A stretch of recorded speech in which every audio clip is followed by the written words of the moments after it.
Welcome back to Tech Ops. I'm Greg. I'm here with Eric, as always. Howdy, howdy. And today we have a missile tech for a Trident missile, Trident submarine, the Ohio class submarines, but the Trident missile. But before we get to that, our sponsor is always the Commando Store, commandostore.com. It's Commando with a K. They're an online military surplus store. They have a whole bunch of different stuff. In fact, maybe I shouldn't give this away, but our guest here was just telling us he purchased something and was happy with it. So go over there and check them out, commandostore.com. You get 5% off your first order with the coupon code TACOPS, commandostore.com. All right, Greg, thanks for being on. Do you want to maybe start out just kind of going through a little bit of background, a little bit of history of your service? Sure. Hi, and this is Missile Technician Second Class, Qualified Submarines, Greg Kursak. I was in the United States Navy from 1998 to 2004, and I served aboard 2 different submarines. I did 8 strategic deployment patrols on USS Kentucky, SSBN 737 Gold Crew. Then I went TAD, temporary duty, to one final 9th patrol on USS Alaska 732 Blue. And it was a lot of fun. Was there a lot of big differences between the two classes? I know that there's only Between the 2 hulls in the same class? Right. Yeah, there was quite a few differences. The Kentucky was long overdue for an overhaul and was leaking hydraulic oil and didn't go very fast. And then when I got to Alaska, it was kind of the opposite. It had, if I'm not mistaken, just recently been overhauled and nothing leaked, and it went like 5 knots faster. So it was a fascinating, and everything was painted nicely, and it didn't look like a dump. Right, definitely. So yeah, they was almost like they were 2 different boats. What do you think attributed that? Was just time or bad crews or? It was probably mostly time. Yeah. Okay, fair enough. I know some boats go through bad crews and they just. Yeah, I've seen bad and good crews. Interesting thing about my service on Kentucky is we started out in the Kings Bay submarine base, which is in southeastern Georgia, and then we got directed by the Secretary of Defense or the Secretary of the Navy or whoever to change home ports to the Trident base in Bangor, Washington, up in Washington State. So that was kind of interesting. So I've actually done patrols on the same boat on both Atlantic and Pacific fleets. So I'm curious, how does the submarine get from the East Coast to the West Coast? Do you guys go through the Panama Canal, or do you have to go the long way around? If you don't have nuclear weapons aboard, you can go through the Panama Canal. Okay. But in this case, and let's just say Kentucky went the long way around this time. Right. You guys can never not say you have them, right? Unless they say you're going to like a decommissioning or something that's completely obvious where you don't need them, right? But pretty much, Right. You're not supposed to say you. you're not supposed to say you have them on board. But if you know what to look for and you take a tour of missile control, there's lights that say they're loaded, basically, that the tubes are loaded. Right, if you can actually get on there, right? Yeah, and you can you can request a tour and maybe you'll get to see missile control if there's not top secret stuff out. But yeah, you can acknowledge the presence of nuclear weapons in an emergency for damage control or law enforcement purposes. I don't think it used to be that way, but nowadays it was, or at least it was when I was in. But normally, yeah, you're not supposed to confirm or deny the presence of nuclear weapons. Well, that's good to know. In an emergency situation, you can at least say it. I didn't think you could do that. I thought it was just like maybe, just assume they're there, right? Yeah. So Fight this fire and don't ask questions. Right. So maybe if I can, what is the duties of a missile tech on a submarine? That's a good question. I can tell you what officially they are, and then I can tell you what actually happens, depending on how much of a doofus you are. The official duties are everything from the stockpile onshore to prepping the missiles for sending them to the targets downrange. So we say stockpile to target. And you can be, if you're assigned to shore duty, you can be in the Swift Pack or Swift Lant duty stations, which store warheads and missile stuff and transport them to the ship, get them ready and load warheads on them and get them ready for transport to the boats. You can be in the bomb shop, which takes apart and replaces components and puts back together warheads. I don't know if Navy guys do that anymore, but they used to when I was in. And then you can be on a boat, which is all missile techs have to go to sea at least once. And you stand security around the missile tubes in the missile compartment, which is the big area on the boat where berthing is and the missile tubes are. You stand at one of the 2 watch stations in Missile Control Center, which is like the launch center, either the left side or the right side console. The left side's called fire control and the right side's called launcher. And you can there's a roving watch that carries a nightstick or a gun, and there's a couple other miscellaneous things that you can do. But so those are all the cool things you can do. You can do targeting, actually programming the missiles to target them, which is what I ended up doing. My specialty was. But what ends up happening if guys aren't really liked, they just perpetually stand security and don't get to do anything. So those are all the things you can do, but in reality, some guys don't actually end up getting to do all those things, and maybe it's the same way in other rates. Right, and you see, we're starting to see a resurgence in shooting missiles now. Like, which boat was it that just went out recently and shot 4? Oh man, I'm getting all my boats mixed up now. But one of them just went out and shot 4 Tridents. And that's a lot. That's a big shoot. That's a lot of money, right? So we were talking. I don't know how much one costs now. I'm not sure. Oh man, they're 10 million a piece at least. Probably. And the Russians did it not too long ago either. They launched 4 a salvo Right. of 4. Right. I think it's more than double that. Yeah. Yeah. More than double 10 million. The money wise. Yeah. Has the U.S. really ever done these salvos too of more than 2 missiles? I mean, I haven't read too deep into it, but I haven't actually read a scenario where the U.S. tested a full salvo, or at least 4 or more, all simultaneously, like the Russians did. Do you know anything about that? I've heard rumors that someone shot all 24 once, but I don't know if that's true. 4 would be a lot. And in my experience, I've only shot 1, and that was supposed to be a 2-bird, a Ripple 2 launch, so 2, one right after the other, but we actually had a failure in one of the missiles. A cooling water hose broke off like during the countdown, just randomly during the countdown, and we had to hold that missile and just shoot 1. Huh. So typically, what it was is a follow-on commander-in-chief evaluation test, or an FSET. 2 boats would launch 2 missiles per year, so for a total of 4 per year. And that was the requirement when I was in. 4 missiles get shot per year. So in that case, in our case, we shot 1, and then the next boat had to do 3. But nowadays, I don't know, that could have changed. Maybe they're just shooting more. Maybe they're burning up the. Maybe they have an upgrade to the missile, and they're burning up the old ones and getting ready for the new ones. I'm not sure. That's a good question. But yeah, 4 is a lot. So that's a stress on the hull too, to shoot 65 tons off really abruptly. Yeah. Now you said you worked on targeting. Now that's something I'd have a million questions on that I doubt you can answer very many of them. I'll be polite if I can't answer, but yeah, targeting was my specialty, and there was a lot of top secret, or TS as we say. So, I'm trying to figure out a way to word this, but so obviously a submarine moves. Yes, go on. I'm trying to formulate my thoughts here. There we go. So, is there a way that calculates in the movement of where you are? Because obviously, unlike a fixed site like a missile silo, the Minutemen, to hit a certain target, does that have to be factored in through GPS, or is there anything you can go into on that? How you can target something while you're moving, or Sure. while you're in different places? Yeah, so we have GPS, and it's possible to get GPX fixes, depending on your depth. There's also something, there's also some navigation gyros in the navigation center, which is a separate room, separate from missile control center. And navigation center and missile control center are linked with a data link. So the navigation center sends ship movement and position updates to the missile control center, which can then use that to recalibrate where the missiles are. But there's something called the navigation sonar suite, which is more of a high security, high frequency downward pinger that can kind of map the bottom of the ocean a little bit better than a regular fathometer. Did that make sense? Yeah. Oh, yeah. So what about switching targets? Because I thought I had read something, and everything I've read would have been declassified back from the 60s or something, that the targeting coordinates were already loaded into the missile. It's something that was difficult to change. Is that something that can be quickly switched now? So say all of a sudden you have a threat pop up from Iran, and you need to target Iran. God forbid, but if that was a situation, is that something you can quickly switch the coordinates into these missiles in a short period of time? Sure. Yeah, so that was actually in targeting. My subspecialty of targeting was EAM retargeting, or emergency action message retargeting.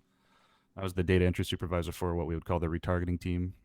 If we got a EAM, which is an emergency action message, like an urgent priority radio message saying, hey, you need to retarget now, here's the coordinates, you get a little team together, and they'd go punch that in. And I was one of the head guys on that team. So yes, you can do that.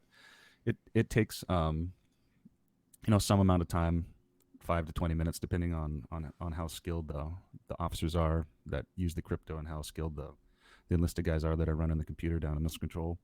But it's something you can definitely do. So that's one of the ways you can do things. You can emergent retarget like that, like I just described. But there are preloaded targeting coordinates in the computer already. There's dummy ones that just target the ocean, and then there's real strategic ones that target actual pre-planned war shot targets. So it's really, really easy to switch. It's just like a mouse click menu option to switch from pre-planned targets. But it takes a few minutes to do an EAM retargeting. Yeah, I know. I've read a lot about the Tomahawk cruise missile back in the Gulf War. It would take a day or even longer to actually load in a flight profile for it in a target, and now it's just a matter of minutes. Yeah. No, it's a matter of minutes for EM retargeting, especially if you're fast. It was always nice. I was pretty fast, but it was always nice running into someone else who was like just badass fast. I was like, wow, that guy's really good. It felt refreshing to get a little bit better watching someone work. Yeah, definitely. One of the things that I always hear coming across the UK, right? So the UK uses the same missile we do, right, for their SSBMs. Yeah, the Trident 2 D5 program missile. Right. And so one of the things they worry about is the United States being able to retarget their missiles in case they do something, right? Because the U.S. retarget the UK's missiles. Right. They think that's completely preposterous. Right. They think there's some kind of network connection, or because we work together, that we've somehow put something in there that would allow us to retarget their missiles for them. A lot of countries have that concern, like especially with the F35 or the Patriot air defense system, things like that. I know Israel was kind of concerned about it. Different countries are kind of concerned the U.S. has a backdoor into these weapons, that if they tried to fire on U.S. aircraft or anything the U.S. didn't want them to do, they could, pretty much flip a kill switch. Is there anything there you can speak of? Sure, yeah. I think I can talk about that. So keep in mind, I got out in December of 2004. So I got out right before 2005 started. So any information I give you is dated to that kind of range. And that there was no such capability when I was in to do that. And there's no real way to emergently transmit targeting information to a submarine that doesn't require human input or human action. So the U.S. couldn't just be like, surprise, your missiles are pointed somewhere else now. I suppose if I were to entertain the thought and play devil's advocate here, you could maybe, assuming the guys in the U.S. who wrote the source code for the fire control system, assuming they didn't share the source code with the UK just for like a code review, they could have baked something in there that says, hey, by the way, if the latitude and longitude of your targets is within the bounding box of the United States, then don't make that missile fire. So sure, that's possible, but I don't recall ever hearing anything like that. But it's possible. But emergent saying, like sending a radio message and flash retargeting someone else's missiles, no, I'm going to say that's not possible. Right, it's hard enough to even communicate with a submarine, let alone do all that. Yeah, yeah, and the system isn't that advanced. If you went on board your submarine, you'd be like, this is really old. Yeah. That's one of the things I try to tell people. Like, we were using our oxygen generator, and the diesel too, on the 688s, they go back to the 30s. The EOG, the oxygen generator, goes back to the early 50s. A lot of the technology is old. The scrubbers are old. The burners are old. Half the machinery room's 50s technology at this point. The patrol socks are old. I have another question. This is something else I've kind of read into a little bit. So the Trident can carry between 8, at least on Wikipedia it says here, 8. I believe it was 8, but 8 to 14 warheads, right? I've read somewhere in peacetime that they only carry 3. Is there anything you can speak to on that? That they'll carry a lower number of warheads? That's a little more of a precarious area for me. When I was in, there was a document that said you can't admit the Trident can carry more than X number of warheads, and there's a possibility you might have crossed that line right there. But but it doesn't bother me personally. And also, so there's a maximum you can say it can carry, and then there's a minimum you can't go below. So you've actually exceeded the minimum and the maximum in one sentence. So that was pretty good. Huh. I like it. Nice. Okay. So yeah, there's a minimum it can actually carry, and then there's a maximum it can carry, and then there's a maximum you can say it can carry. Now, two other questions I'm almost positive you won't be able to answer. Uh, One thing I've been obsessed with, and now Eric has been pretty interested in, is the maneuverability of these things. Now, Of the missile or the warhead? of the warheads, yeah. So obviously they're carried up on a big bus, right? And it's got 8 of them or Correct. whatever it Yeah, is, and they're You can independent. call it the bus, or we call it the equipment section, but your bus Okay. is correct. And each one can kind of target a different area, but only within a certain range, right? It only has a certain, because that bus only has Yeah, so much propellant on board to. Correct. That range is called the footprint, or that 2D area on the Earth it can target is called the footprint. Anything you Yeah, can speak. footprint size is limited. Anything you can speak to on that? So basically the Trident II missile is a 3-stage space launch vehicle that goes up into space and it deploys a satellite. That satellite is called the bus, or in specific Navy terminology, the equipment section. And so, yeah, 3 stages, discard like you'd see in a NASA launch or a SpaceX launch. Satellite flies off. The satellite is what carries the warheads. So we're deploying a satellite into space that's loaded with nuclear weapons. And that satellite putts around and goes to different spots and throws warheads off. And that satellite is fairly maneuverable, but the Trident II has unlike some missile designs, the Trident II has a solid fueled bus. So instead of liquid fueled, so that really limits the range. That makes it safer to handle in a submarine tube that might get jostled around. But solid fuel post boost equipment section or bus really limits your footprint range. So the Trident II has a solid fueled bus, and the footprint range is consequently limited. But it is very maneuverable. When I was in, we never shot or we never carried maneuverable warheads, but that's technically a possibility. But we didn't have software, and we didn't have maneuverable warheads loaded. They were all dumb ballistic warheads. We had the W76 warhead in the Mark IV reentry body, or RB. We had most of our missiles carried that, and then a smaller fraction of our missiles carried the W88 warhead with the Mark V RB. Yeah, those maneuverable warheads are the most fascinating thing to me. Now everything is pretty classified. The only few things I've been able to read is it seemed like they were doing a lot of research into it, a lot of work into it, in the 90s and stuff like that. Then it seems like it kind of died out. I don't know if that had to do with the Cold War ending or exactly why. That's a good question. Yeah, I've seen the same thing. I heard people were researching into it, and then it kind of died out, and I don't actually know why that was. I've heard rumors that there were warheads that had little fins that deployed kind of like as control surfaces, but I never got to see anything maneuverable while I was in. And then the other thing too is something that seemed, at least everything I've read, I haven't found much about the U.S.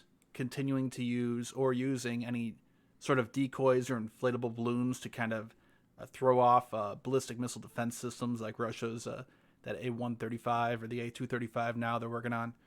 Do you know anything about that or anything you can speak to on that? That's a good question. That's totally possible.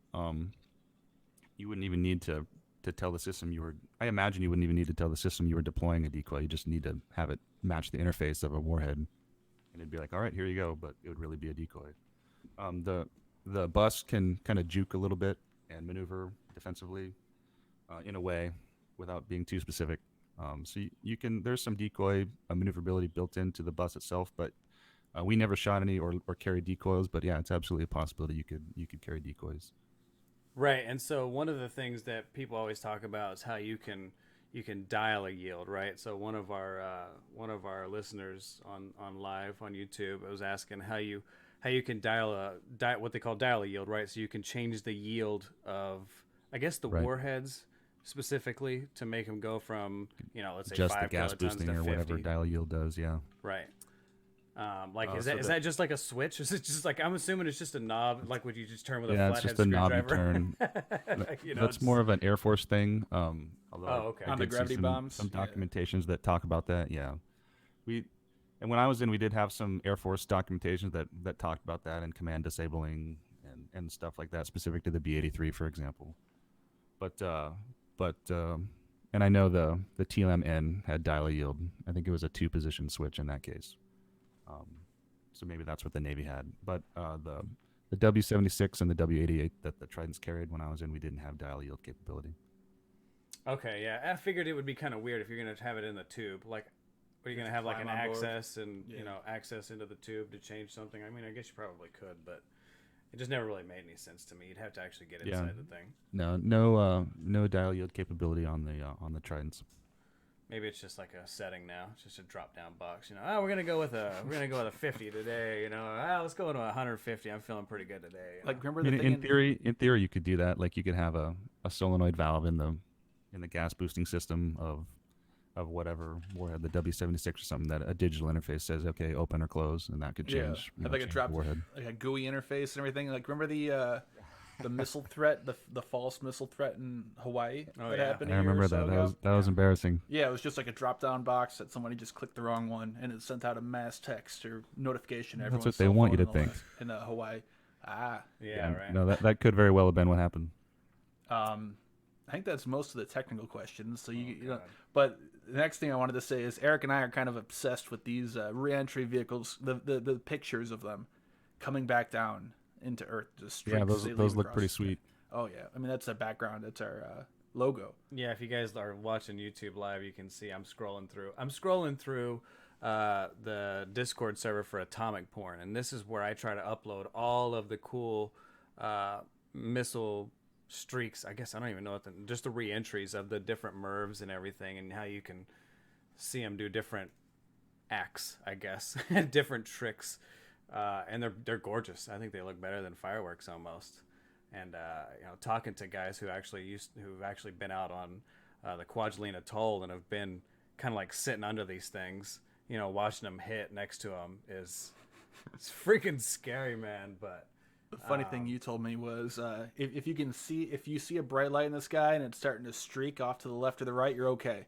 But if that thing is just one solid light and it's getting bigger, then you're probably screwed. yeah, you gotta watch out. Have you Getting ever brighter and brighter. have you ever actually been down to the Kwajalein Atoll or any other places where you've seen these re-enter or just like kind of No, I footages? haven't. I've never been downrange. We shot a single bird shoot into the Atlantic test range, which my understanding is a kind of a grid of sonar sensors that calculates the splashdown trajectories. And you get a report back. You get a little binder that says, "Here's where your warheads landed in this grid." But I've never actually been downrange. I've seen pictures and videos, and they look pretty cool. And I've seen an impact video even, but on land, not from a Trident, but from another delivery system. But yeah, I think that's fascinating too. But I've never experienced that firsthand.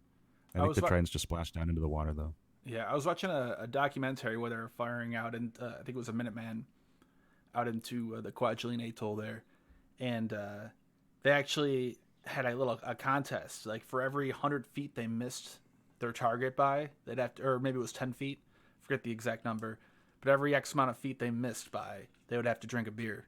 You guys have anything like that going on in the Navy? We didn't, but we should.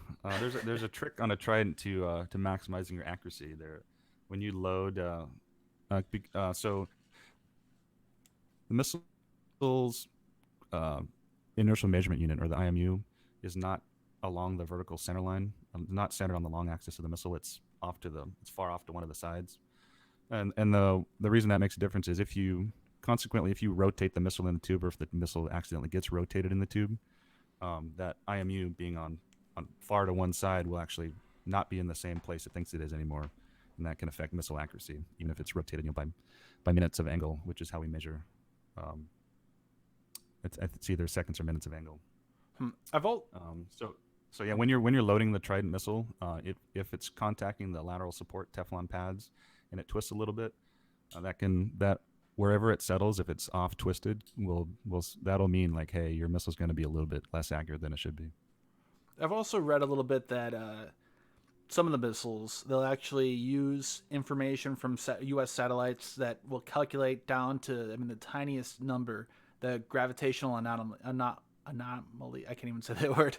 Anomalies in your surface. So, different areas of the Earth are more dense or less dense. That makes a difference, yeah. Yeah. So is that something that you do with the Trident as well then? Is that factored in there? Is that easy to calculate if you're trying to do targeting, or is that really come into play? I believe we had preloaded gravity maps on the system, but at the time we didn't have the ability to communicate with satellites about that specific piece of data. But we factored in things like polar motion, how the pole wobbles, leap second adjustments if there's a leap second, near your time period, and gravity maps of the Earth. Yeah, those are all very important things. And like I mentioned, rotation inside the tube, even, or the tide height. You calibrate the system in port to your. You have to know the specific tide reading off the boat. So there's all sorts of kind of farmer's almanac random stuff that you wouldn't really pay attention to in your normal life, but like polar motion, who cares? Right. What point at the wobbling the Earth's North Pole is. But a Trident missile really cares about that stuff. And what I was going to get to earlier is that if you pick, you can get a print of how rotated your missiles are in the tube. If you pick one that's not very far off rotation wise, you can shoot that one. That'll most likely be a more accurate missile than the other ones. So if you're going for beers, betting for beers, you might want to shoot a missile that's not very misaligned. Yeah. We have a question here on the YouTube. Sure. So as long as you don't mind if I pour a beer while you're talking. Oh, go ahead. Yep. I think that's actually what I won't say it, but so obviously being on a boomer is a little bit different than being on an attack sub. Your job is to stay hidden for no one to find you, right? You do your job, no one will know about it. You're just going on patrol somewhere. How would you handle a situation? I know maybe this isn't quite your role, but how do you handle a situation with an attack submarine picking you up or trying to avoid them? Say it was in the event of a war. Is that something you try to engage or run away? Boats that are loaded with nuclear weapons will not try to engage. They want to evade and be stealthy at all times. Yeah, I would say that'd be a pretty big failure on the captain's part from the perspective of the greater Navy if a skipper that was loaded out with nukes got detected.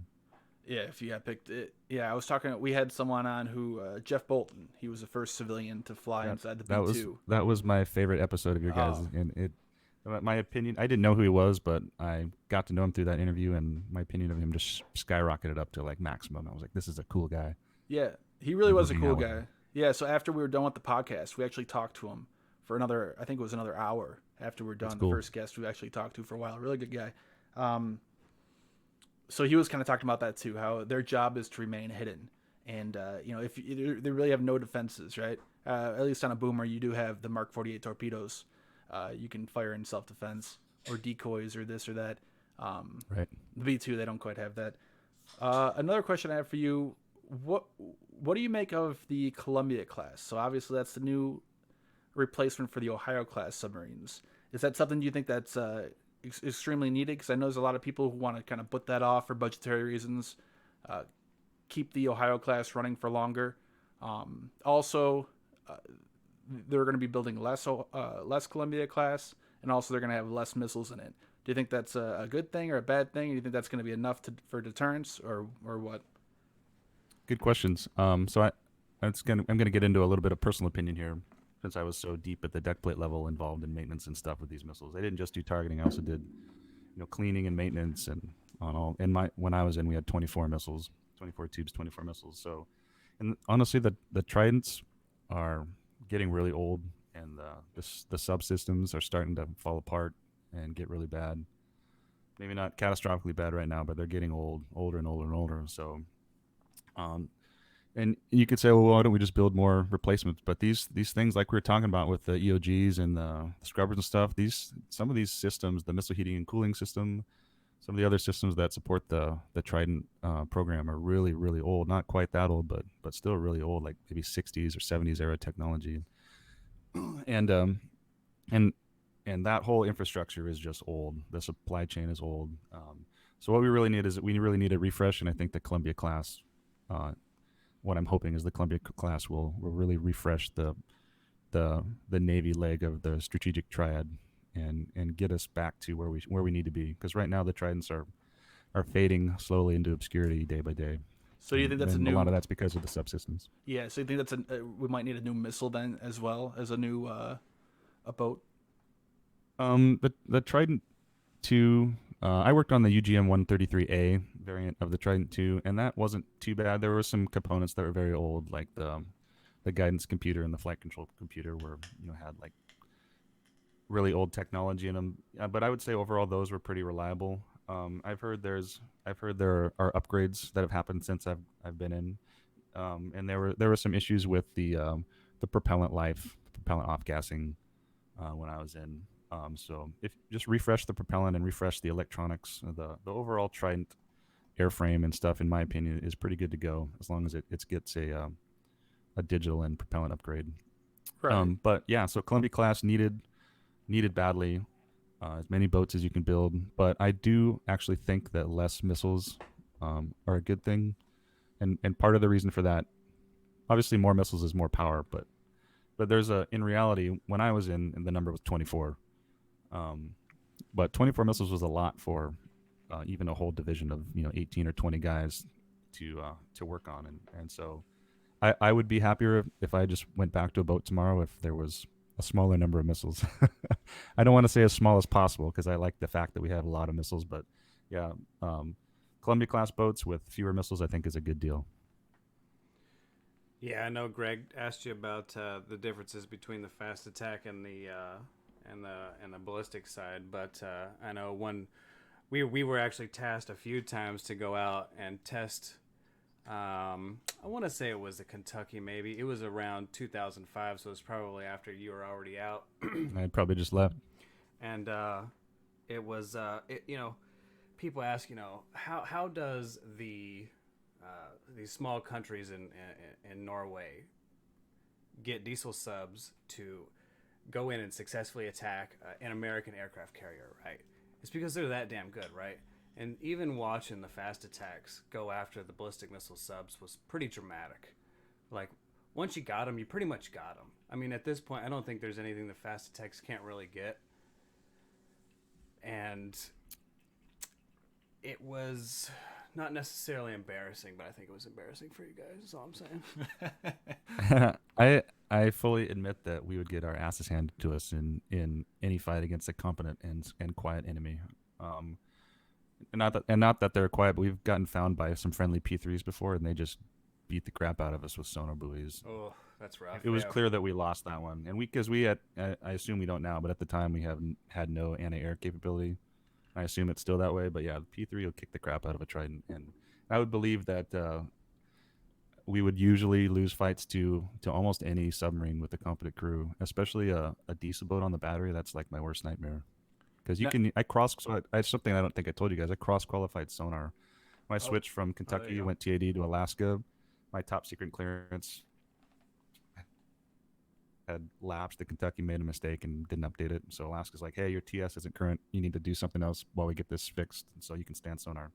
So I actually qualified BQQ6 passive broadband and sat passive narrowband under instruction, worked the towed array and stuff, and so that I got to see kind of sonar life for a couple weeks, and that was really fun. But yeah, we what I was getting into is nuclear reactors are kind of noisy. They sound like frying bacon a little bit, and you can hear your own reactor. So it really was eye-opening into how loud nuclear boats were. It's not that they're not quiet, but if you have really good sensors, you can definitely hear. You can definitely tell that a nuclear reactor boat is louder than a diesel boat. Right. Now, when you say louder, or you said a competent crew might be able to pick you up. Now, is there a range limit to that? Like, say you were, going on patrol way out in the middle of the Pacific somewhere. Would a Russian sub be able to pick you up from off the coast of Vladivostok or something? Or is as long as you're far enough away from anyone, you're okay? Yeah, as long as you're far enough away from anyone, an American boat in good condition is pretty safe. I'm talking about getting up close in a knife fight. The nuclear reactor boats aren't super quiet. Yeah, it was interesting. We had Jive Turkey on the last episode, and he was talking about, well, the one thing I found really, I love sonar. Sonar fascinates me. I do not know enough about it. It's probably something I'll go home and read a whole bunch about all day tonight. One of the words he used I thought was interesting, because you always think of sonar as being sound, something you listen to. He would describe it as seeing. He's like, oh yeah, I saw, this type of Russian sub here. I saw it over there. I saw this and that. And I thought it was interesting. Right. It kind of reminded me of The Matrix a little bit. I don't know if you've seen those movies, but sure. when he's looking at the green code just dropping down, and he's like, I don't even see the code. All I see is blonde, brunette. Right. That's what Jive Turkey sees, blondes and brunettes all over the waterfall display. Yep. So another question I have for you is, we were talking about the Columbia a little bit, and possibly a replacement missile in the future. Now, Russia's, it seems like they're ahead of us in this. I mean, in the same time that we've had the Columbia, they've built the, what was it, the Typhoon class, and now the Boreal class, and they've also built a new missile, the Bolava. The Typhoon's an older class. Yeah, Tiffany's been around for a I thought while. it, oh, okay. Wasn't No. it built in like the end of the 70s, early 80s? About the same time Columbia or Ohio? Or am I wrong? I think Oh, it was, if you're comparing them to Ohio, maybe they're equivalent, but Right, not right. compared to Columbia. So then since then they've already developed a whole new class of SSBN Right. and also a new missile for it. One of the things we talked with Jive Turkey was saying is Russia is really good at propaganda things, right? They can make a nice big shiny submarine, a nice big shiny missile. 2-3 years later, thing's going to be loud. Maintenance is going to be poor. You're going to be able to pick that thing up from, halfway across the ocean. That's what I tend to believe too. That's a lot of propaganda, but I don't want to take away too much credit for those guys, because if they have a government which is able to control or intimidate or get their population indifferent to their military spending, and they can do some really advanced stuff, then that's something you got to watch out for. The U.S. is a little more pay attention to the people, and the people have a say in government. And if the people don't want a lot of defense spending, well, there's consequences to that in the if you want peace, prepare for war arena, because you might not be as prepared for war as you think you are if it happens. right. It's funny, like if you walk down the street. I think I told this story before, but one of my buddies on my boat passed away, and so we got to go to his funeral. They actually let us get off the boat for a week and go out to his funeral. And he lived in a really bad neighborhood, and we were in our dress blues, and we're getting ready to go. They were going to bury him at the National Cemetery here in Dallas, and we were at his neighborhood in the morning. It was 8:00 in the morning, and we're all in our dress blues. There's probably 8 of us, and we're out in this little field. And I look back, and everybody that I'm on my boat with is gone. Like they've bolted, right? And I can see a few more people running. And I'm standing there, and I'm like, what in the fuck is going on? I don't know what's going on. And you see this big dude walks around this corner with this shotgun on his shoulder. And I'm like, what in the hell is going on? It's like 8:30 in the morning, and everybody's running off, right? So they kind of like call everybody back, and the guy walks over, and everybody's walking back over to us.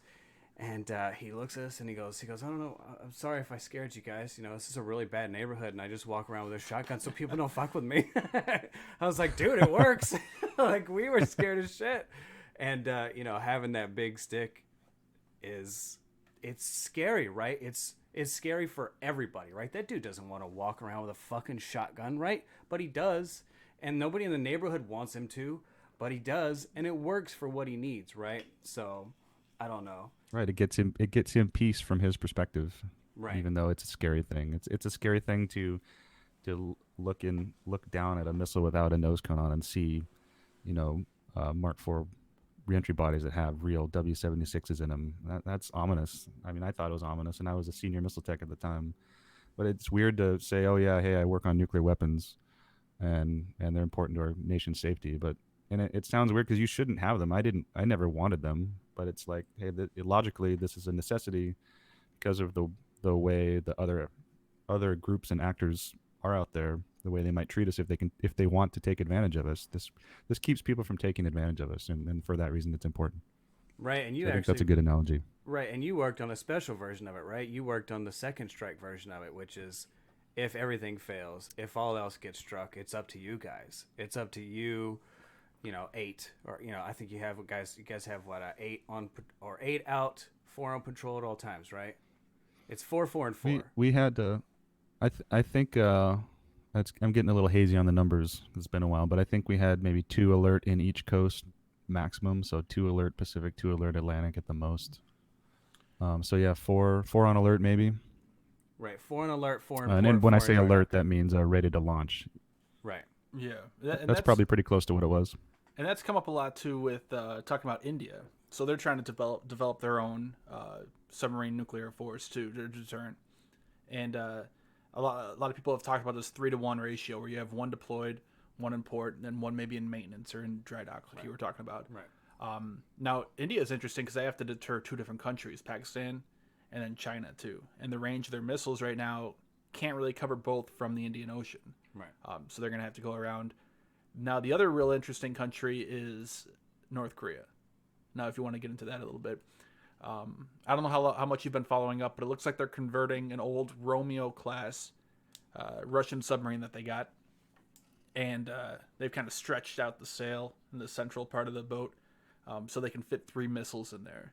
Any observations you have on that, or any any insight on on how on the value of that thing? Because it's a diesel boat, like we were talking about before, so it's quieter to an extent. It's an older sub, so it might be a little bit louder, but also it doesn't have the range. You can't stay submerged as much. What is the value of having a ballistic missile submarine that's non-nuclear? A non-nuclear ballistic powered. missile submarine? Yeah. Okay. In theory, a diesel submarine on the batteries, in theory, will be quieter than a nuclear reactor-powered submarine, assuming the same levels of sound mounts and isolation and stuff.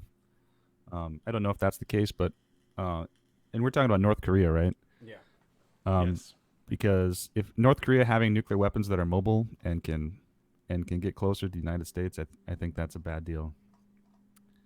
I think if we found out North Korea actually had a submarine that we could verify had nuclear weapons on it and that is in the Pacific, I think we should sink it. Huh. There Well, you go. that was the Good way to thing. look at it. Yeah, Eric and I had a long conversation about that, talking about. So this thing is a Romeo class. It's an old Soviet submarine designed in the 50s. So yeah, it's diesel. It's on average that's quieter than nuclear, but it's made in the 50s, so it might not be as quiet. We were talking about that. So the missile only has a 2,000 kilometer range. Can't reach the U.S. with that. But what it could do is it could leave the sea, go through the Sea of Japan. It would have to cut through some islands. Most likely, it would pick it up at some point there.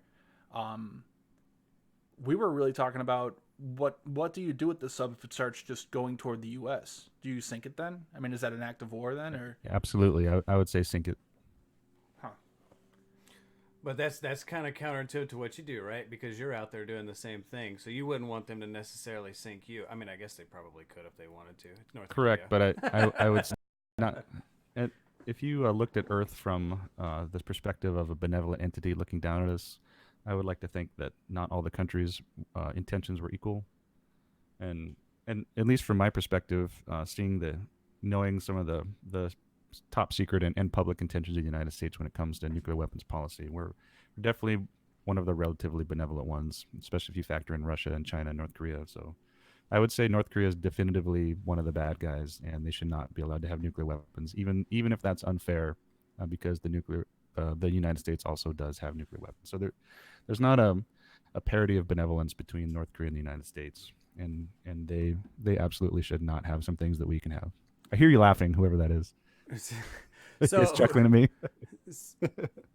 So so for that example, Hopefully that made sense though. right? No, I get it. And so for that example, right? Let's say that a captain or a crew doesn't want to launch, right?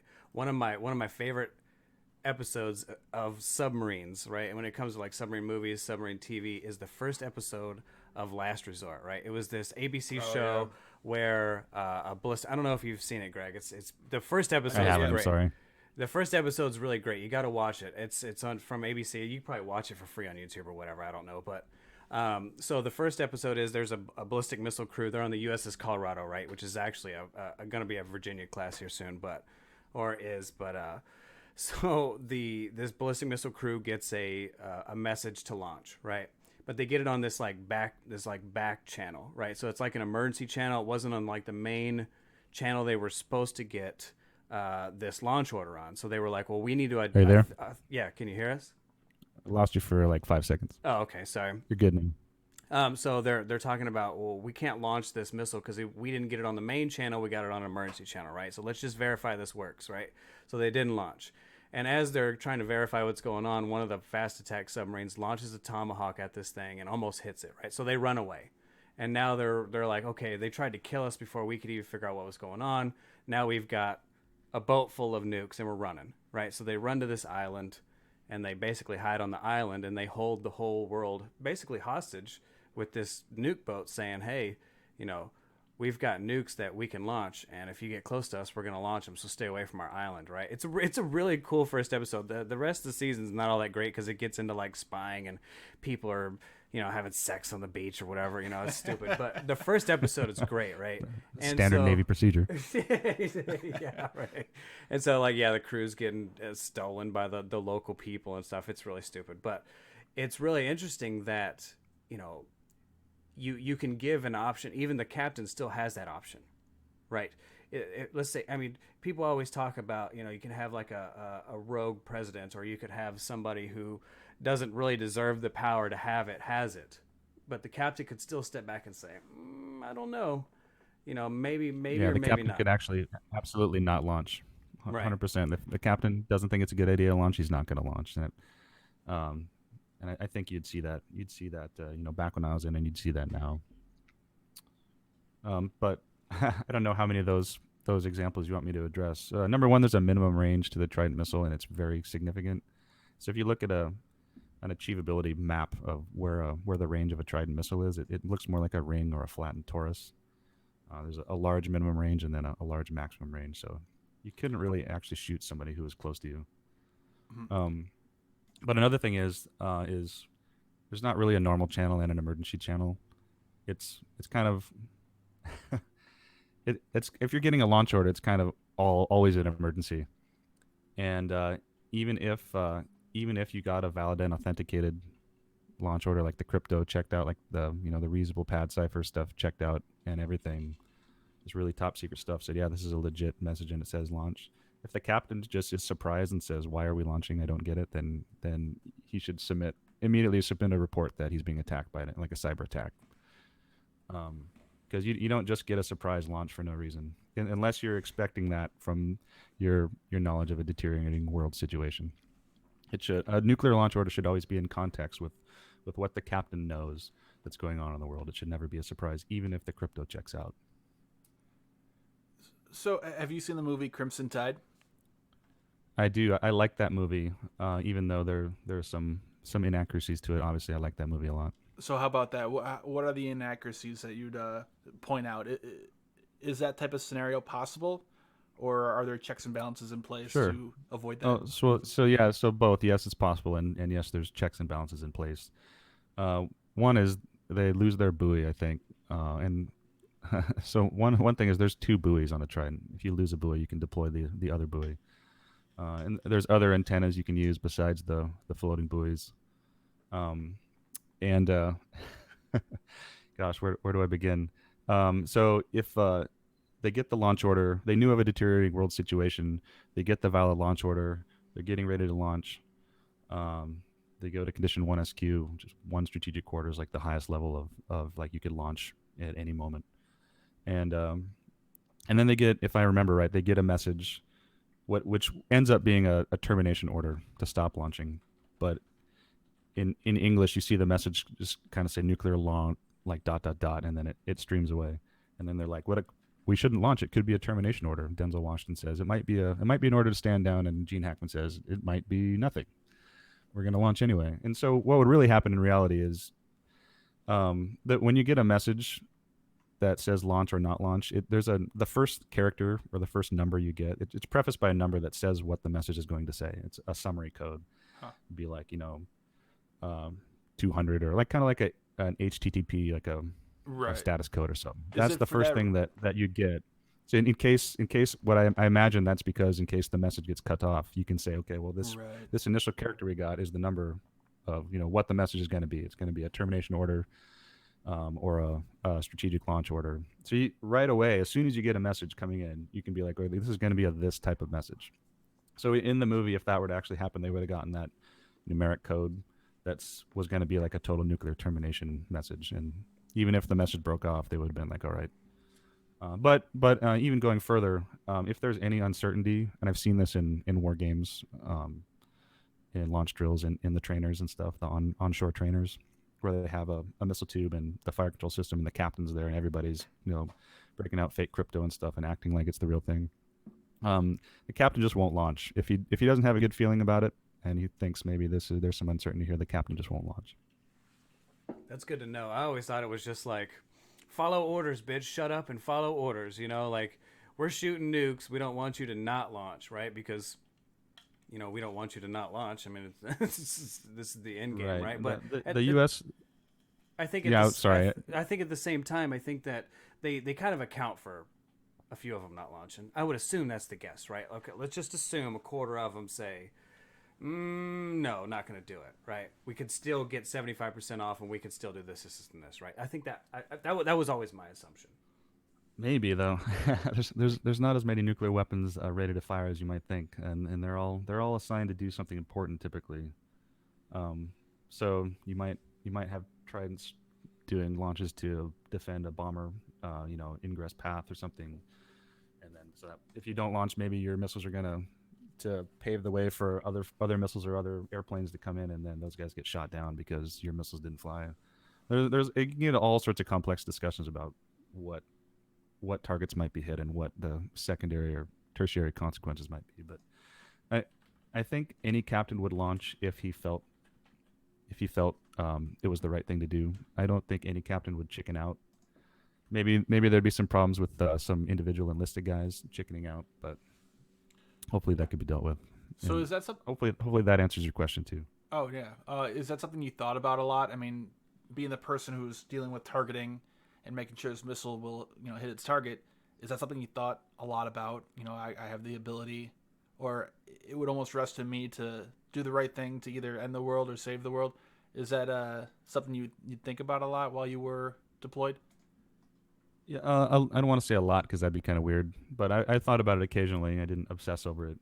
You are in some unusual situations that most, let's say, civilians or most happy-go-lucky people in urban environments don't think about. You might have a gun. You might be next to them. You're in an environment harsher than space with no one to help you. You have a gun maybe, and you have the most powerful weapons in the universe. So you're in some situations where you're like, okay, if X happens, I need to kill somebody without thinking about it. If someone crosses this line, or someone goes to open the safe, or somebody freaks out past a certain point, or declares some intention, they need to die because we're in a dangerous environment with very, very dangerous weapons, and we're doing a really important job. It's not just palling around town with our buddies. So yeah, you needed to be prepared to snap from let's hang out and tell jokes to, hey, this guy crossed the exclusionary boundary and we need to kill him. I don't mean to sound weird thinking like that because I like to think I'm a pretty chill guy normally, but that attitude was a real thing, and it sounds weird even me talking about it, but there is that. Was there ever a time? I don't know if you can get into it. Was there any time where, while you were deployed, you ever had any dicey situations you were in where you thought that this might be it? Internal crew issues or external submarine issues? No, where you might have to actually launch. No, absolutely not. Okay. Not even close. I've gone through that maybe 100 times in simulations. We have the capability to simulate launches on our system. The actual tactical system that has the real nukes has the ability to enter training modes and do pretend launches. And then if we want to get a little bit more serious, we can go into this building called the Trident Trading Facility back at base, and they have a tube, as I mentioned, and they have the fire control system, and you get the captain there, and you actually enter the non-training launch mode there. There was a mode called tactical. You never enter the tactical mode on the ship, even when you're training, because tactical means actually launch. But if you want to get really serious, you go to the team trainer or the Trident Training Facility, and you can enter tactical mode and do it for real there. We've seen lots of, I guess what I was getting at is we've seen a lot of, like, no joke, world's dying, bad things happen, we're going to end the world. Huh. And sometimes it's been, we're just going to shoot one missile to address a specific minor threat. So I've thought about that so much, I'm kind of immune to it. Both minor actions, one bird shoot, or all 24 missiles. But in reality, and so in training, I've done that more times than I can remember. But in reality, no, it's not even come close to happening, and I don't think it has for anyone since 9/11, when I heard the Kentucky Blue was out to sea when 9/11 happened. I was Kentucky Gold. We were in port. They came back and they're like, "Oh man, you guys should have been there." We got told to go to DEFCON 3. We were breaking out all this crazy, like, tactical crypto. We thought we were about to launch. we got a message saying New York City had been destroyed. All this erroneous stuff that happens in Oh, a real emergency, like all jeez. the fake things that aren't really real. Like New York City didn't get destroyed. There wasn't a need to go to DEFCON 3 nationally, even if some units were set to it. So they got back and they were laughing about it. But yeah, they were like, yeah, we thought we were going to do it. So Oof. me, no, I never thought I had to. But some guys, maybe every once in a while in a 9/11 situation or a Cuban Missile Crisis situation. So in the training simulators and everything, did you guys ever win? Because if you ever watch the movie War Games, you know the only way to win is not to play. That's a wise question, and I'm glad you asked that. I never really thought about that. Um, so yeah, you ideally, your country would be wise enough to prevent all nuclear launches ever for the rest of the time. And in the answer to your question, did we win? Is we always won in the simulations, and maybe that was a fault of the United States Navy for always wanting to win. Uh, Anytime we sometimes we do nuclear weapon security violation drills where we'd have some bunch of drill monitors making sure nothing went wrong. We have a guy with a pretend gun going around and trying to kill people and take over the nukes or whatever. And even in those, we would always win. And the Navy never wants to lose. I don't think the U.S. military ever wants to lose. But yeah, so in the strategic launch drills, we would always win, and maybe not for the best. Maybe we should have gotten challenged a little bit more Yeah. at sea and in port. Do you think that's a detriment to these training scenarios? Because Absolutely, yeah.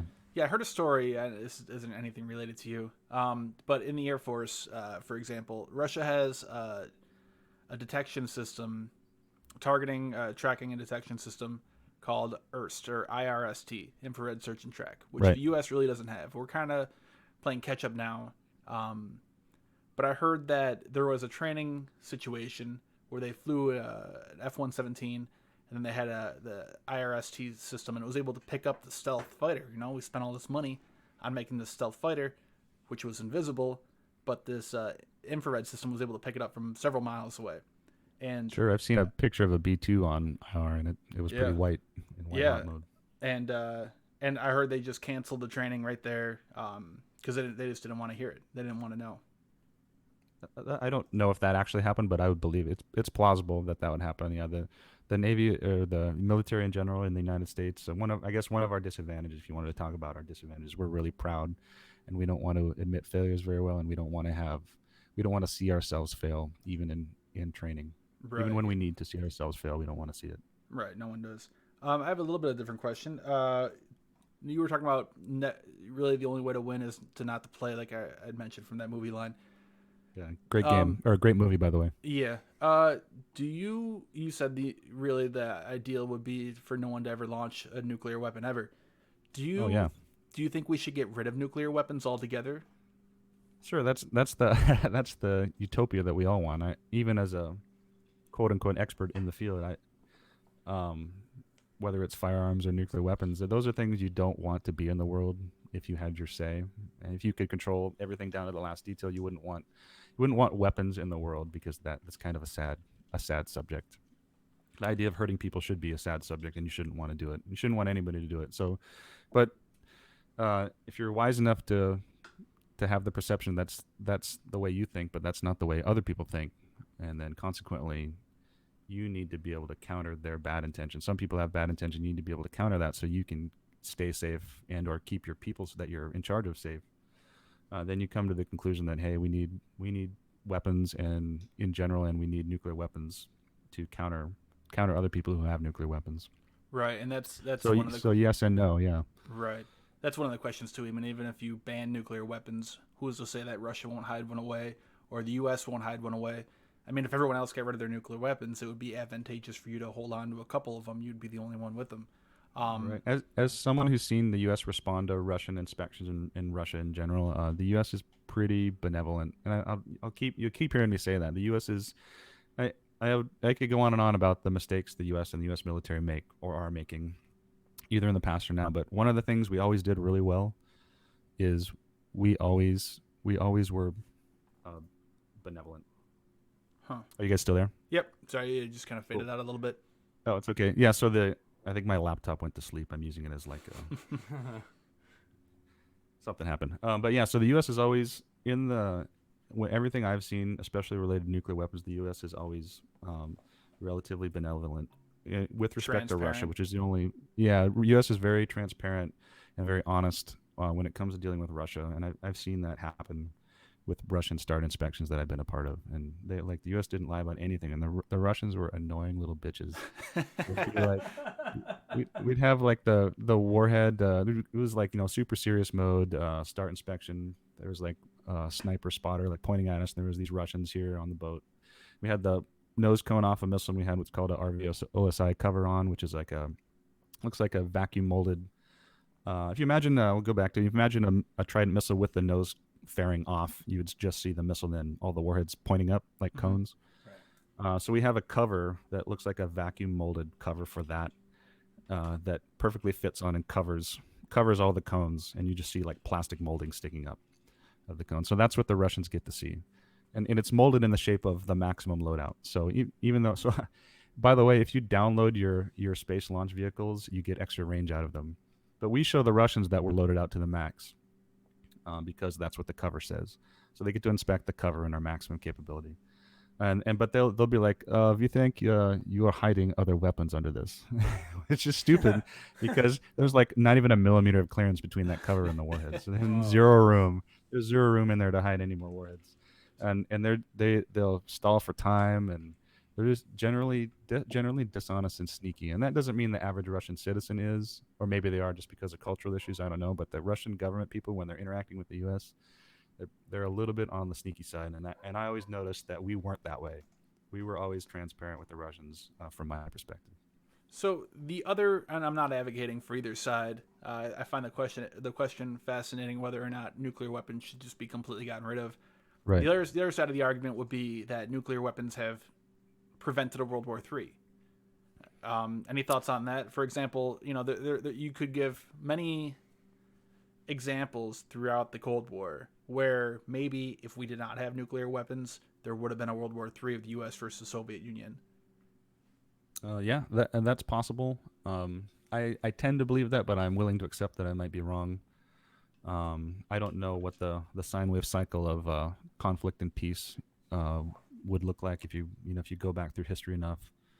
But yeah, it's absolutely possible that that's a big enough stick wielded where nobody wants to mess. That's the guy. I tend to think that's the guy with the shotgun walking around that nobody wants to really mess with them, and he keeps himself at peace because of that. So I think that. One of the things I wanted to ask you about that was I've never been on a ballistic missile submarine. I've never been out to sea on one. I've toured a few in dry dock, but I've never been out on one. And we would have had a good time. Yeah, but you guys have all that extra space to party on, right? Right. But I've been in a wrestling match in this control center. Yeah, definitely. We'll talk sea stories later if we got some extra time. But one of the things I wanted to talk to you about, like our submarines are built really, really well, right? We follow subsafe standards, and we generally build our submarines to last a really long time, especially our ballistic missile submarines. And you mentioned structural damage from launching nukes, right? And that was one of the things that I originally asked when I saw this new North Korean submarine was, it obviously has to be kamikaze, right? There's no way this old thing is going to survive launching 3 solid fuel nukes out of the sail, much less not even just the back of the boat that's designed for it. It's going right through the top of the sail. So, I feel like this boat is going to just be completely trashed regardless of what happens to it afterwards. Probably, yeah. When we did our one bird shoot on Kentucky, we were supposed to shoot tubes 1 and 13, and there's a funny story about why we picked 1 and 13, which I'll tell you. But coolant water leak in tube 1 during the countdown. We had to axe that and hold that missile and not shoot it. We did shoot tube 13. Another funny story about tube 1. But so we shot tube 13. And the whole boat wobbled, like if you jumped on a trampoline, like you jumped on a kid's trampoline and then tried to stand still, when not bounce. So everybody was wobbling and bouncing, not bouncing leaving the ground, but like kind of wobbling. And we bent the deck by tube 13 just a little bit. If you were shuffling your feet and you passed tube 13, there's a little bit of a ridge, little bit of a warp in the steel there. So after that, we decided if we had to shoot all 24, the boat would just sink. Because Kentucky was kind of in bad shape anyway. Well, And- I guess and that's I with guess the the- same for us, right? North Korea is just a kamikaze boat, right? So yeah, so that's a long way of saying that. Yeah, I can't imagine. Assuming that we Tridents have kind of a stressful launch system that's very abrupt, and I assume the North Koreans have the same thing. And yeah, that'd be hard on that old boat to do that. Anyway, funny story about not launching 2-1. So what you do, and I don't know if I should be saying this, but when you're about to No, go shoot, ahead, please. you're about to shoot a Trident missile. Standard procedure is you go in with grease pencils, you draw a bunch of penises and goodbyes on it and stuff. Draw a bunch of dicks and balls on it, Of course. and you send that off into space. Why would So- you? So we did that. We did. Yeah. Why would you not do that? So we did that with both tubes, 1 and 13, because those are going into space and never coming back, right? Anyway, like a cooling water leak, tube 1. Like I'll hold the missile, send it back into port. I'm like, oh shoot, we need to go back into that tube. We need to go back into that tube and scrub all that stuff off. It was all over the guidance system computer, all over the missile. It was great. The captain was even in on it. Oh, that's good. Oh, I'm crying a little bit. That was Well, while Eric collects himself. So you also said there was a funny story why you chose 1 and 13. Is there any more to that? Oh story? yeah. So at the time I was not quite as senior as I could have been. I hadn't qualified senior in rate during the moment when we did that shot. I was kind of a mid-level guy, and I was standing what was called the control and monitoring panel watch, or the camp watch, which is a nuclear weapons security guard in the missile compartment that also looks at a tube environmental control panel. And you can see like the humidity and temperatures of all the tubes, and you make sure the heating and cooling is going right, and you're kind of an environmental monitor. So I was staying in camp, and I was bored, so I was listening to different sound-powered phone circuits, or different communication circuits. Just kind of turning the knob and eavesdropping. And just by chance, I found the captain and the XO talking about the upcoming launch, which we already knew we had been picked to do a launch. So I got the phones in my ear, and I'm listening, and the XO is like, Captain Sir, the direction is to it's so funny, I can't believe this actually happened. The XO is like, Captain Sir, the directive is to have 2 random crew members randomly select 2 different tubes to shoot the 2 missiles. And then the XO pauses, and he says, but sir, what I'm hearing from the weapons department is that the next 2 tubes to go in for maintenance are tubes 1 and 13. So, sir, I recommend we randomly select tubes 1 and 13. And the captain says, very well, XO, randomly select tubes 1 and 13. That's awesome. Yeah, that was great. I tried not to laugh. I just hung up. I was like, that's all I need. That was good. Oh, that's good. That doesn't surprise me either. So if you have like you said, you had you launched one, and then the second one you had a problem with. Now, in the Right. event of a real world situation where you actually had to launch all of them or several of them, would you be able to continue? Say the first one worked, second one had a problem. Would you be able to continue on firing other ones, or would that kind of disrupt Absolutely. the whole process? Yeah, you'd have a couple options. So you could ignore that. So I mentioned there's footprints. Footprint is the downrange collection of targets that a missile hits. Right. And each missile is assigned a footprint. So we could either, if we didn't have any spares, say we were in that case going to launch all 24, and one of them was broke dick, we would just be able to not hit one of those footprints because we would need all the other missiles for other footprints. But if say we were doing a Ripple 12 shoot, and we had extra missiles left over, and we still wanted to hit that footprint that was assigned to that broke missile, you can go into the software and do something called missile to footprint reassignment, and you can say, hey, the footprint or tube 1, reassign a different footprint to it, or tube 1's broken, take that footprint that was assigned to tube 1 and give it to tube 20 or whatever. So yeah, you can if you have available missiles, you stop covering a certain footprint, you can reassign a new missile to that same footprint and shoot that. It'll just go to the same spot. Another thing I've heard from people on the ballistic missile submarines is when one of these things launch, you can almost see a wave travel down through the deck plates. I mean, it's that much force on the submarine. Yeah, that's what I was trying to say earlier. Is there is a wave ripple that's very very very prominent, and it feels like you're trying to jump on a trampoline, but you don't catch any air. You just jump on a trampoline and try to stand still. Huh. It's a very very wavy.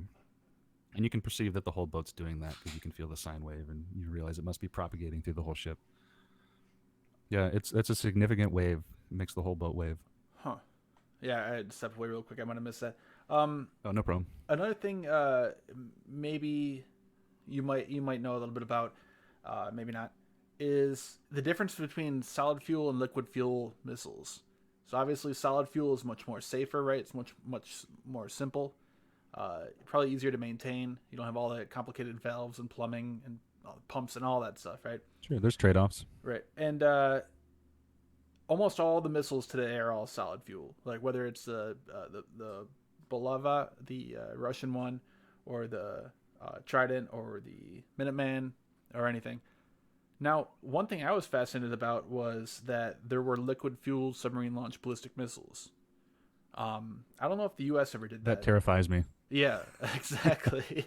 Because You don't want that, by the way. Very toxic fumes, and I mean, If you you're have ever to store designing all a this submarine stuff. launched ballistic missile, don't do that.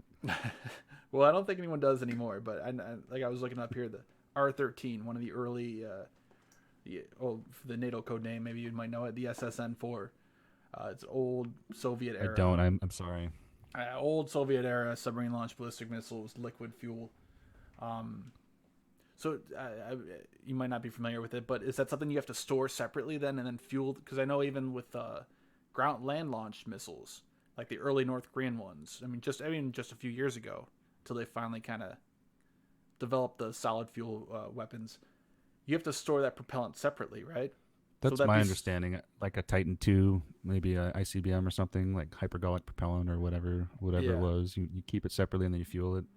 Right. So that would Yeah, probably that's take a scary little while. stuff. Yeah, it would take a little while to fuel Yeah. it and everything, and then get it ready to Right. launch. So solid fuel is generally better. It's molded in place, that cast in place, and it does off gas, and it smells like a nail salon.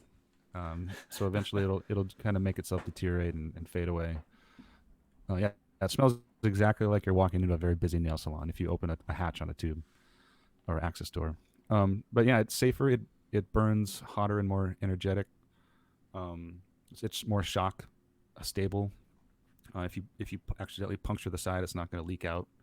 Right. There's a couple negatives. One is it can off gas eventually and deteriorate, and that's cast in place. You can't just refuel. You have to kind of replace that stage. And another is what solid propellant is, and I don't need to go into what the composition of the Trident missiles rocket motor is, because it's actually online. If you go look it up, there's a commercial name for the propellant. But it's desensitized high explosives. They take high explosives, they add aluminum, and they add a desensitizer to it. So it's like a desensitized thermobaric explosive, and you can look at the specifics online. It's a commercial brand of propellant. So it's super dangerous. They just add enough of desensitizer to say, okay, we want the maximum balance between maximum energy when this thing touches off, but we want it to burn, and we want it to just barely not detonate. So that's what modern solid fuel is. So there's some acceptable tiny risk that the missile just might detonate in a 100 plus thousand pounds of high explosives when the first stage motor touches off, because they want to ride that line so closely with getting it to burn and not detonate. So we call that a DDT, or deflagration to detonation transition. The missile is programmed. The first thing the missile is programmed to do is fly in whatever direction it is pointed, because it's oriented in a random direction due to wave action stuff, a random angle. The first thing it does is fly straight in whatever direction it's pointing to get away from the submarine. It's called the submarine avoidance flyout, or the SAF. And the reason it does that is in case the motor DDTs and just goes high order explosive and blows up, so it doesn't hurt the sub. So that's a potential downside to solid propellant. Yeah. Right. And then another downside would also be that I know, at least with solid, for the most part, with solid fuel engines, you really can't throttle them, and you can't shut them on and off. Very difficult to throttle. Very difficult to design a throttleable solid propellant motor. So I can especially on the size of a first stage Trident motor, which is very, very energetic. Oh yeah. So I can imagine that would make targeting a little more difficult. Would you have to then send it on a more lofted trajectory to have a shorter range? That's a good question. That the maximum range and maximum loft are a different subject, and we do have that capability in the fire control system. You always want to go for loft if you can. minimum loft trajectories are a little more stressful, and you could lose some of the warheads in that case. Even though you might get a shorter flight time, and you can get the Trident. By the way, you can get the Trident down to a really really short flight time, which is probably very classified. I'm not even going to go close to suggesting what it is, but the maximum loft flight times are maybe longer than some people might think. So Huh. there's a big range between minimum and maximum flight times of the Trident, and you always, if you can, you want to err on the longer side. But yeah, so you limit your footprints, as I mentioned, with the post boost, the bus, or the equipment section is solid fuel, and that really limits the Trident's range when it's in space. And it's the same with the first, second, and third stages are all solid fueled, and that limits that gives them a lot of energy, and they can go really fast, Mach 24 speeds. So they're beyond hypersonic. But yeah, it limits their ability to. They have to burn. Like, you have to burn the first stage and it can't shut off. Then you have to burn the second stage and it can't shut off. And then you have to burn the third stage and it can't shut off. Hmm. And and then you go through the two different stages of gas generators, on the bus, and those can't. They can kind of pulse throttle themselves a little bit, but they can't shut off once they're ignited either. Um, Obviously it varies a lot. So if you were launching, maybe you can't speak on specific numbers, but if you were launching against Russia, you've always kind of heard it's about a 30-minute flight time. You said that can vary. I'm not going to comment on flight times, Okay. but it could be very very short to moderately long. Huh. The other thing is, could you get into how high this missile would? So if you wanted to launch on Moscow, for example, from somewhere Right. off the coast of the U.S., could you get into any information on how high it would get up to, what the apogee would be? Sure, it goes up into space. It literally goes into space. Anything more And that specific doesn't than escape that? the Earth's gravity. 1,000 kilometers. It goes above the line for space. The Like, it Kármán line? officially goes into space. Yeah, it goes above the Kármán line, All exactly. right, we'll take that. Um, So it doesn't escape the Earth's gravity. It'll come back down. And I don't. That's a good question as to if you just had it point straight up, or straight out, I should say. Could it escape? Could it escape Earth? Escape velocity? That's a good question. Yeah, probably 'Cause- not. You got to get up to. Because Yeah, I mean, fast. when it gets out there, it's going like Mach 23 to Mach 25. Space shuttle speeds. It goes really, really, really fast.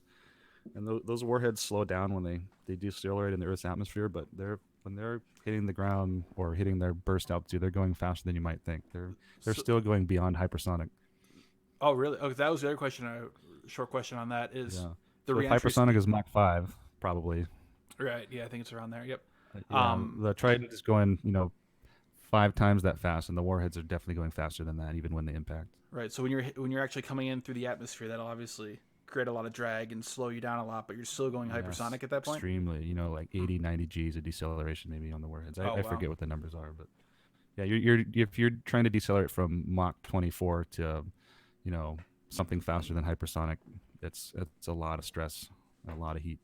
Yeah, that's one of the things I think we saw when we saw North Korea launch their missile and it got really close to the northern side of Japan. It actually got so close that you could see the it looked like some kind of like closed caption television camera, so it was a pretty low quality, but you could see this thing just burn up right at the very, like, I'd say close enough, and it was underneath the clouds, so it was pretty close to the ground, but you could see they just kind of burn up, right? And so everybody was saying, well, more than likely they haven't figured out how to have the reentry vehicle make it all the way to the ground yet, and it looks like it burn up.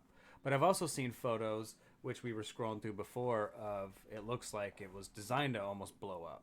So I don't know if it's saying that maybe they don't have the capability, or they just designed it to do that. Either is possible. I haven't seen that. I could probably give you a better answer if I actually watched that.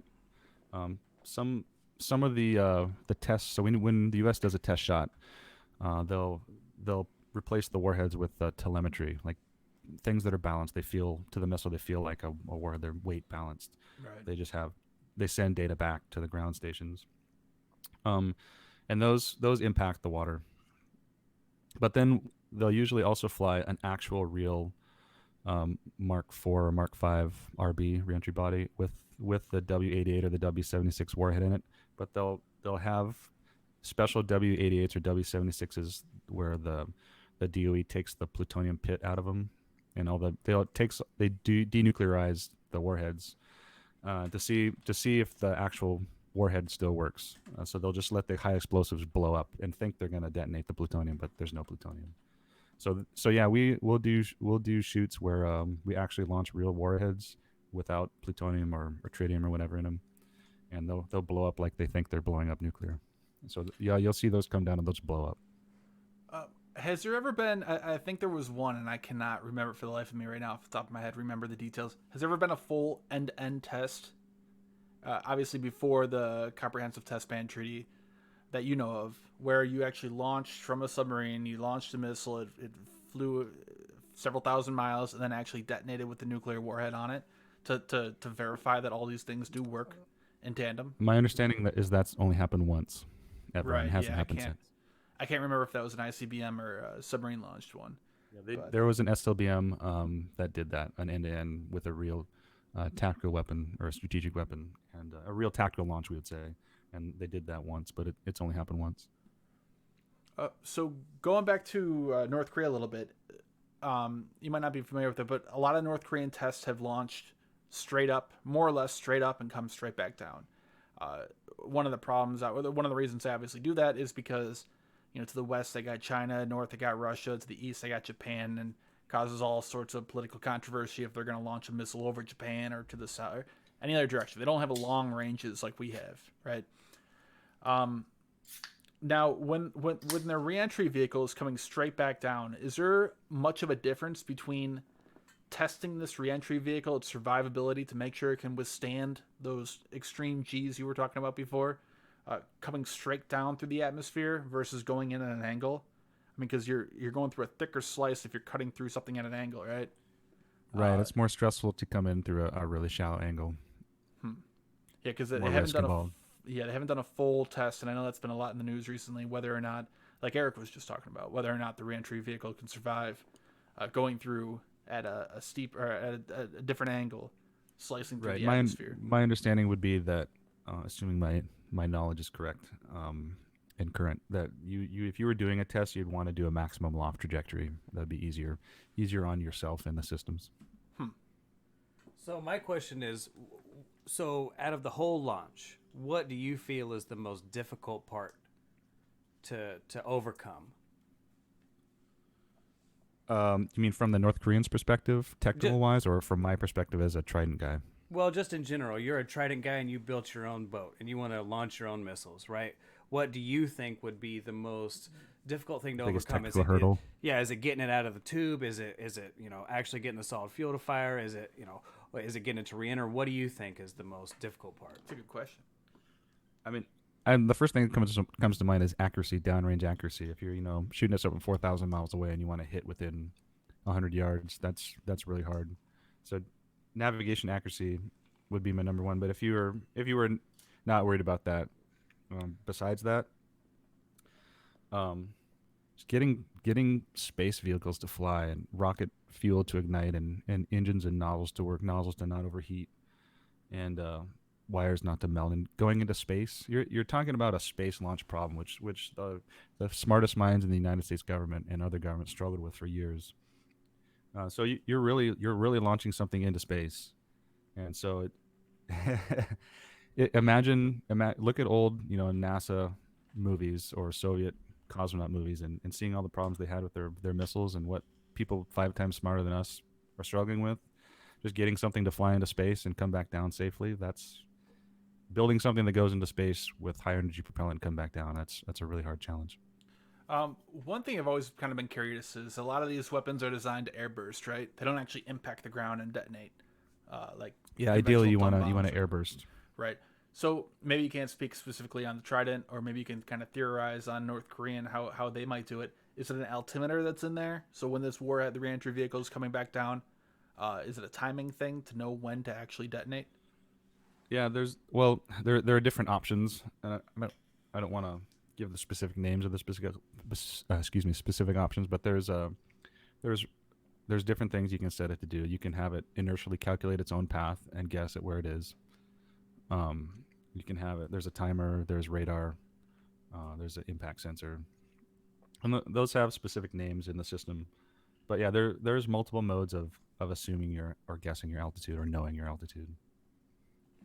Did that answer your question? Yo, yeah, no, that's good. Let's see. I'm just kind of jumping around to I different questions. I always imagined a radar intercept officer in Russia, like reading a book and watching his console, and then he sees like a little blip on a screen, and it gets classified as like a W-88 Mark V RB from the United States nuclear strategic arsenal. He just craps his pants right there. Now, kind of along those similar lines, did you guys have any concern? I know we kind of touched on it a little bit earlier.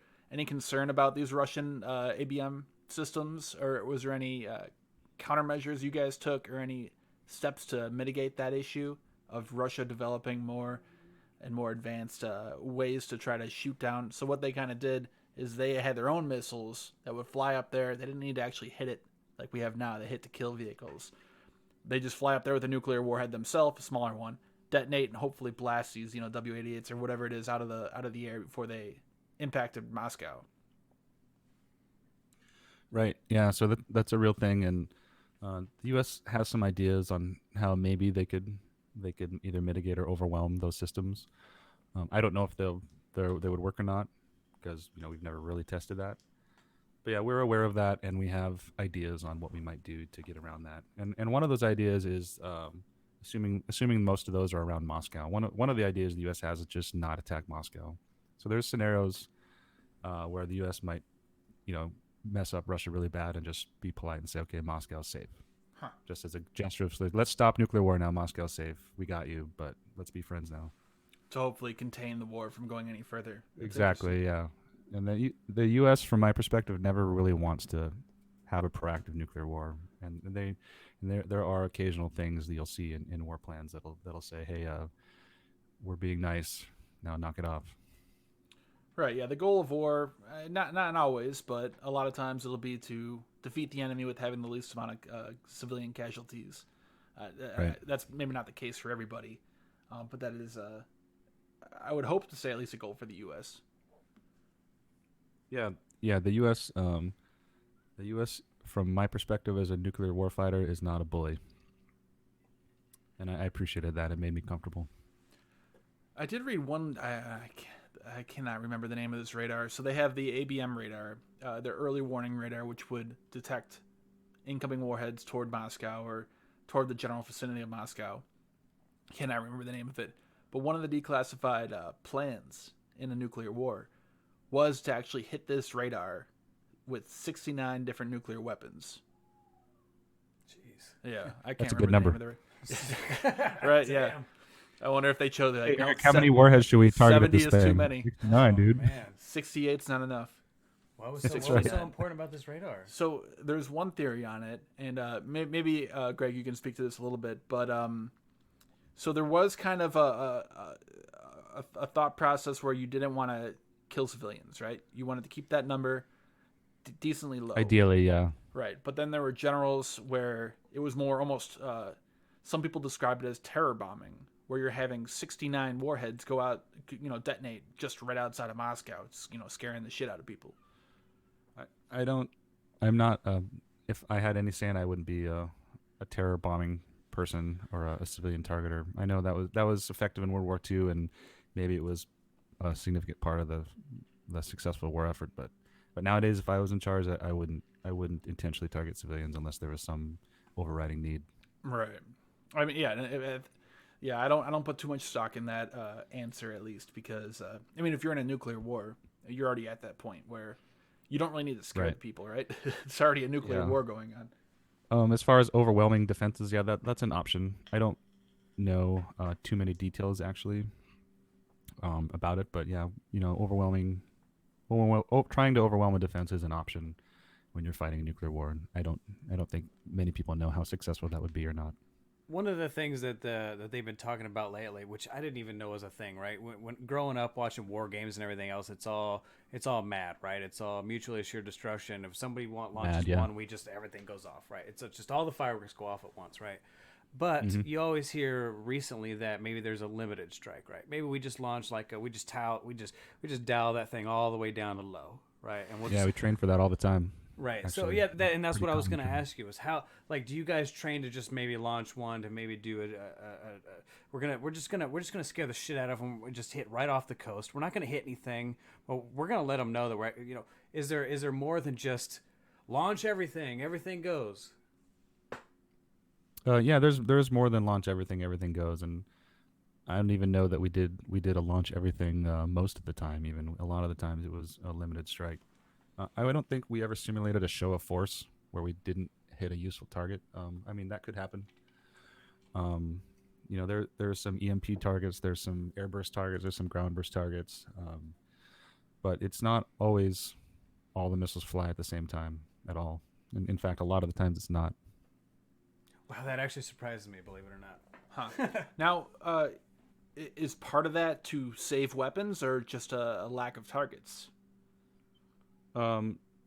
Strategically, they might decide that they didn't want to hit all the targets that they could, to either show restraint or to just accomplish a limited military objective, and then part of that is as a strategy to save weapons for follow-up actions. Yeah, that's part of it, saving weapons.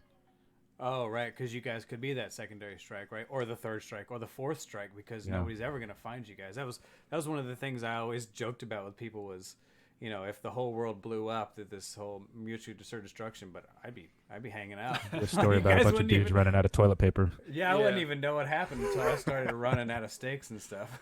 Like, what is it, The Last Ship? Have you watched that? It was originally a book, and it was written about a nuclear submarine, I believe. And I believe a virus broke out or a nuclear war broke out, one of the two. And this nuclear submarine was like one of the last things left.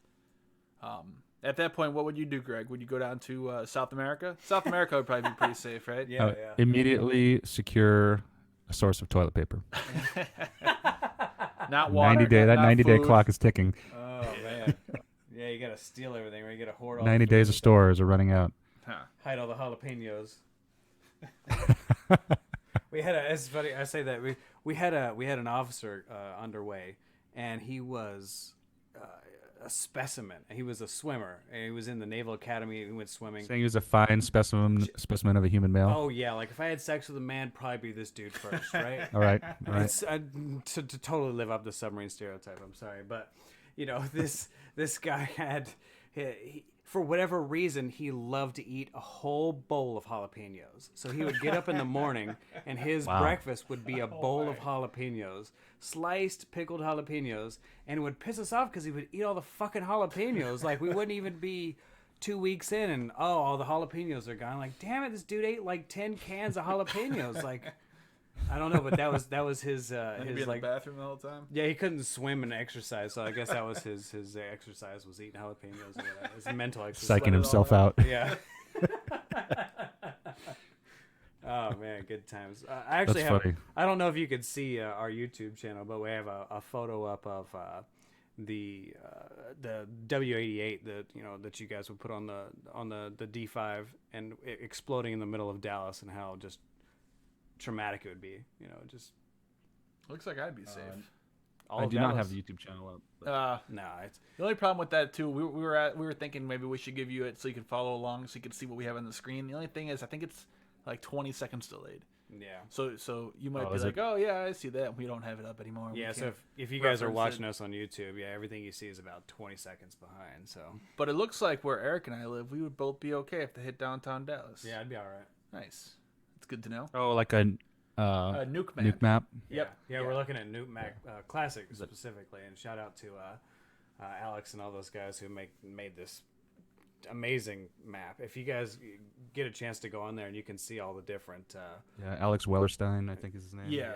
Yeah. He's a pretty smart dude. I respect him a lot. I moderate the r/nuclear weapons subreddit on Reddit, and he's a frequent poster there. And sometimes I feel like I give him a hard time, but I actually respect the hell out of him, and he gives us good data. Right, and that's where me and you met, right? So we did an AMA a long time ago. Actually, I say a long time ago. It was like a year and a month ago. We did the submarines one. Yeah, so we did a submarine r// AMA. submarines. Yeah, and yeah, man, it's the best way to do it. Just to connect with people and have a good time. That's what we're trying to do. This podcast is just kind of, connect everybody and show what we do, and it's not just this mystery of Tom Clancy novels. Like It is cool. Yeah, it feels good to talk to you guys instead of just chat. Yeah, it's so you guys are the Reddit masters. I have absolutely nothing about Reddit. When we I were don't know trying if to I'm a do, master. I'm just in a tiny space of Reddit, which is a tiny space of the internet. well, I'm probably in a much smaller space because Eric and I were trying to figure out how to do this podcast. We're looking for different programs to use to do it, and I tried to post on our or whatever it was / podcast tips or something like that, and I wrote a whole long thought out thing, and I clicked post, and then I got a notification back saying that Your post has been removed. right, yeah, because you don't have any credibility or whatever. You need to have at least 2 posts. so I don't even have that reach. Sorry. I hate it when that happens. No, man, good times. Also, I hear you're a Pakistani spy. Yeah. Oh, me? Yeah. Yeah, I got out. Oh, well, probably. it's out. It's God, funny. Don't say that. They're gonna shut our Twitter account. I know. Jeez. I've never made a video on Pakistan or India, and somehow that still came up. And after seeing people go back and forth, even on my own personal Discord channel, I don't know if I ever will. I think it's going to be such chaos if I ever made a video. It doesn't matter how fair I am, or if I toe that line perfectly, I'm still going to get it from one side or maybe even both sides at that point. Yeah. So get back to we were talking about Matt a little bit more on a serious point. And the nuclear triad. Do you, from your own opinion, your own experience, do you think there will ever be a point where we kind of do you think the nuclear triad is kind of going obsolete, where we can almost rely on just these submarines and the submarine launch missiles, or do you think we'll always kind of need the land based and the bombers as well? That's a good question. I've seen that come up before, and I think we'll always need all 3. Excuse me. The submarine missiles are the most accurate missiles, and in theory, they also have potentially the shortest flight time if needed. So what ends up happening is the submarine weapons get used to. They hit really, really important targets, and also they get used to support the bomber force and the ICBM force to let them do their thing. So no, in hitting priority targets and doing support work for the other forces with larger weapons or more of them. So yeah, submarines play an important role. They're not just necessarily as sluggers under the water. They can be team players too. So I think it's still a team. Yeah, I think you're right. I think each force kind of plays its own game, and it's all needed. Whereas I could imagine probably the submarine launch missiles, the entire thing cost a lot more money than it would be for a land-based silo somewhere per missile shot, right? I imagine, but it's so not I as don't know. survivable. That would be my guess too. Yeah. Right. Whereas these fixed silo sites might be taken out pretty quick, but they will be used more in a first strike or to launch as soon as we detected, say, Russia or China launching on us. The bombers are kind of questionable, though. With more and more capable air defense systems, especially that Russia's coming out with, and even China now. How close it's almost guaranteed they're not going to be able to fly over these targets and just drop a nuclear bomb, like the B-61. And that kind of, I don't want to go into too much detail, but that Sure. kind of goes into what I was just saying. Is bombers need help to get over their targets to drop their gigantic B-83s or launch their cruise missiles or whatever. And you guys might support that. If those bombers don't have support, then they're probably not going to be survivable. Even a B-2. I mean, don't think Russia can't shoot down a B-2. Right. So I know a lot. So that too, and then also they're moving to these more standoff range weapons, a long range cruise missile fired from a bomber from 1,000 kilometers away, several hundred miles away, so you can stay out of range of air defense systems to shoot you down. So that's interesting. Yeah, so it's still a team of 3 for ICBMs, bombers, and SLBMs, in my opinion. Yeah. Another question I had, I don't know if you can maybe give your insight into, is prompt global strike. Have you heard of this? I have heard that before. I'm not an expert at it, but I was conventional Trident part of that? Yes. Yep. And also the Minuteman too. So they were looking at different programs of being able to hit targets with conventional warheads, right? Non-nuclear, in a very short time, less than an hour. Anywhere on Earth in less than an hour. And exactly what you're saying. Yeah, they were thinking about launching them from SLBMs or ICBMs Do you think there's Sure. I guess from your own experience, do you think there could be a problem with that? Like Russia might pick up one of these? Because on radar, these things launching straight up into the air from satellite, it might look the same as a nuclear attack, and they might retaliate. I understand that from Russia's perspective, but I think Russia's full of crap, and that's a bunch of bluster. They don't really think we would just randomly nuke them, and if they do, they're freaking crazy. I From my limited low level perspective at the deck plate level, it felt like conventional Trident was going to be a cool idea because it's basically a hypersonic delivery vehicle. Right. And so also have a personal opinion where any long range hypersonic delivery vehicle is automatically a strategic weapon. So if you just start making long range hypersonic missiles or airplanes, and say, oh, it's just an airplane that's Mach 6 or Mach 10 or Mach 20 with a bomb on it, it's fine. It's not a nuclear weapon. If you have a long range hypersonic delivery vehicle, no matter what it's shaped like and no matter what its trajectory, it's effectively a strategic weapon by nature.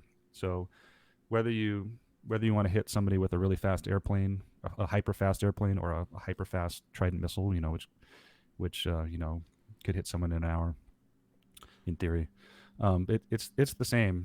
To say like, hey, the Trident launch, a ballistic missile launch, is automatically going to be perceived as a nuclear attack is dumb, because any long range hypersonic weapons platform could be considered a nuclear attack.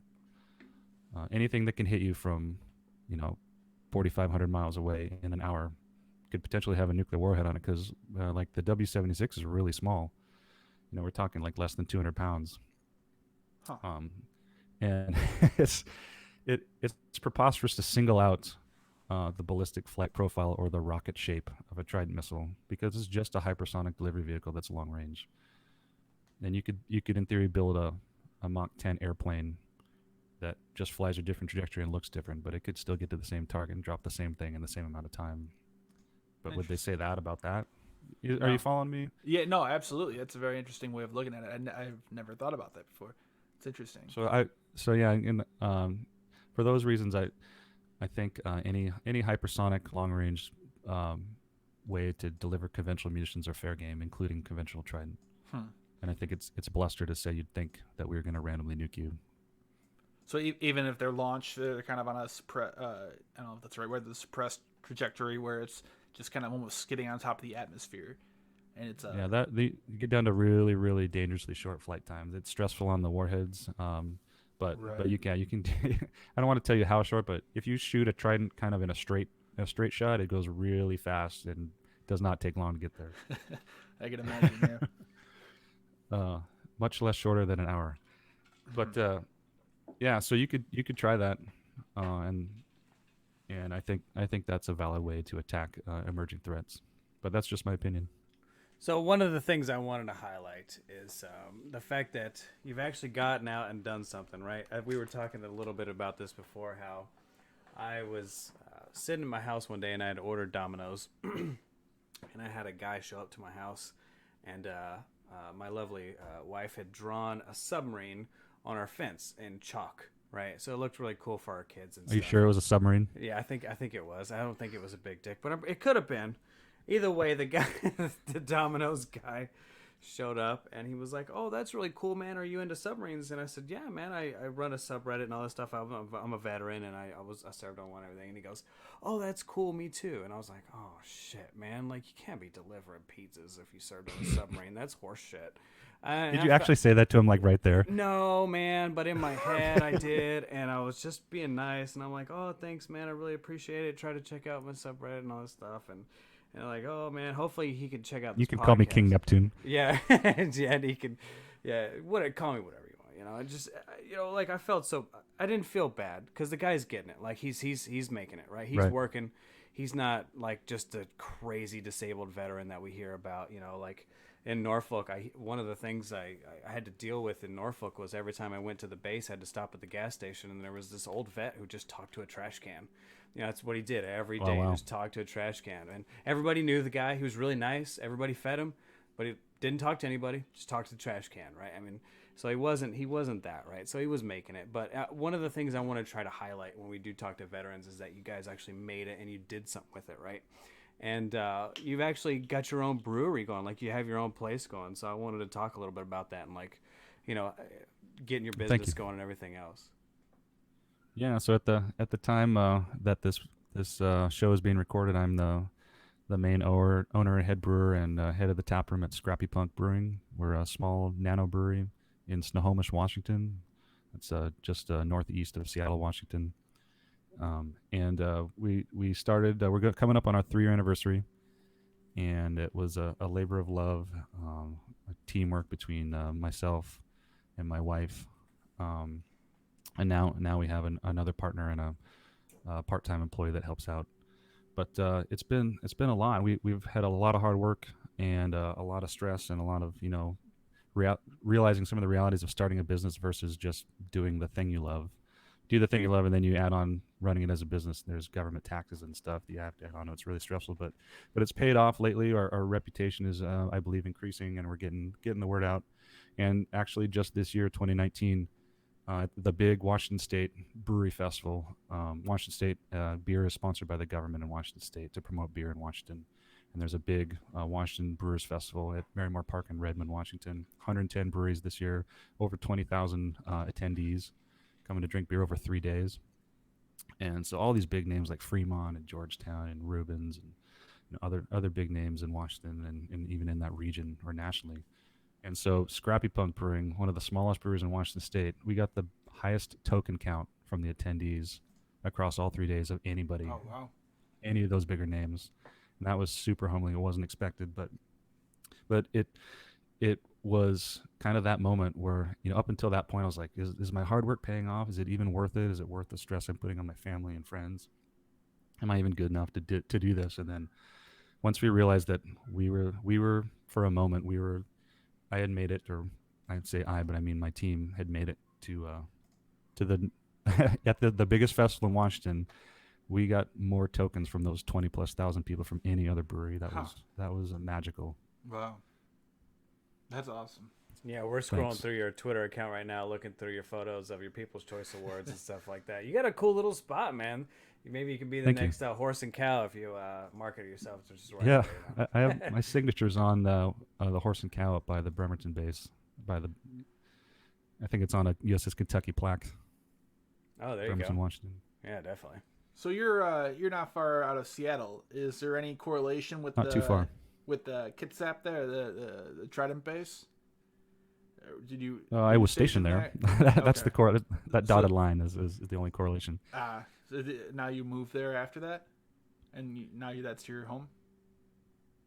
So I was born and raised in Washington. My parents split up when I was 9 years old, and I moved to Oregon, which is just south of Washington. And then I joined the Navy out of Gresham, Oregon. And then I ended up getting stationed in Georgia, went to boot camp in Illinois, sub school in Connecticut, then A school, and my first duty station in Georgia. And then just, I didn't even know there was a Trident base in Washington State when I joined. I just found out afterwards and decided I wanted to go there because that's where home was. But just coincidentally, after 5 deployments out of Georgia, we got told the whole boat is changing home ports back to Washington. So I got to end up, being stationed in my home state for a little while and seeing family a little bit more. And that was fun. So I just, I resettled in the Oregon area for a while after I got out. And then I moved up to Washington. Got a job as a software engineer, professional software engineer, working on video games for Disney, client server software dev. And so that was what immediately prefaced the brewery life. And now I'm doing the brewery and stay-at-home dad full-time, and my wife's working. So I just stayed in Washington and doing the brewery. Awesome. Man, you're living It's the life, dude. Yeah, thanks. That's what it's all about, though, man. You got your nice spot. You're doing what you love. You're still surviving. It's like we're trying to do this podcast, and I keep telling Greg all the time, I just want to quit my fucking job and do this all the time. Yeah. So yeah, it is like that, and I appreciate the compliment, and I need the reminder sometimes that's a good life.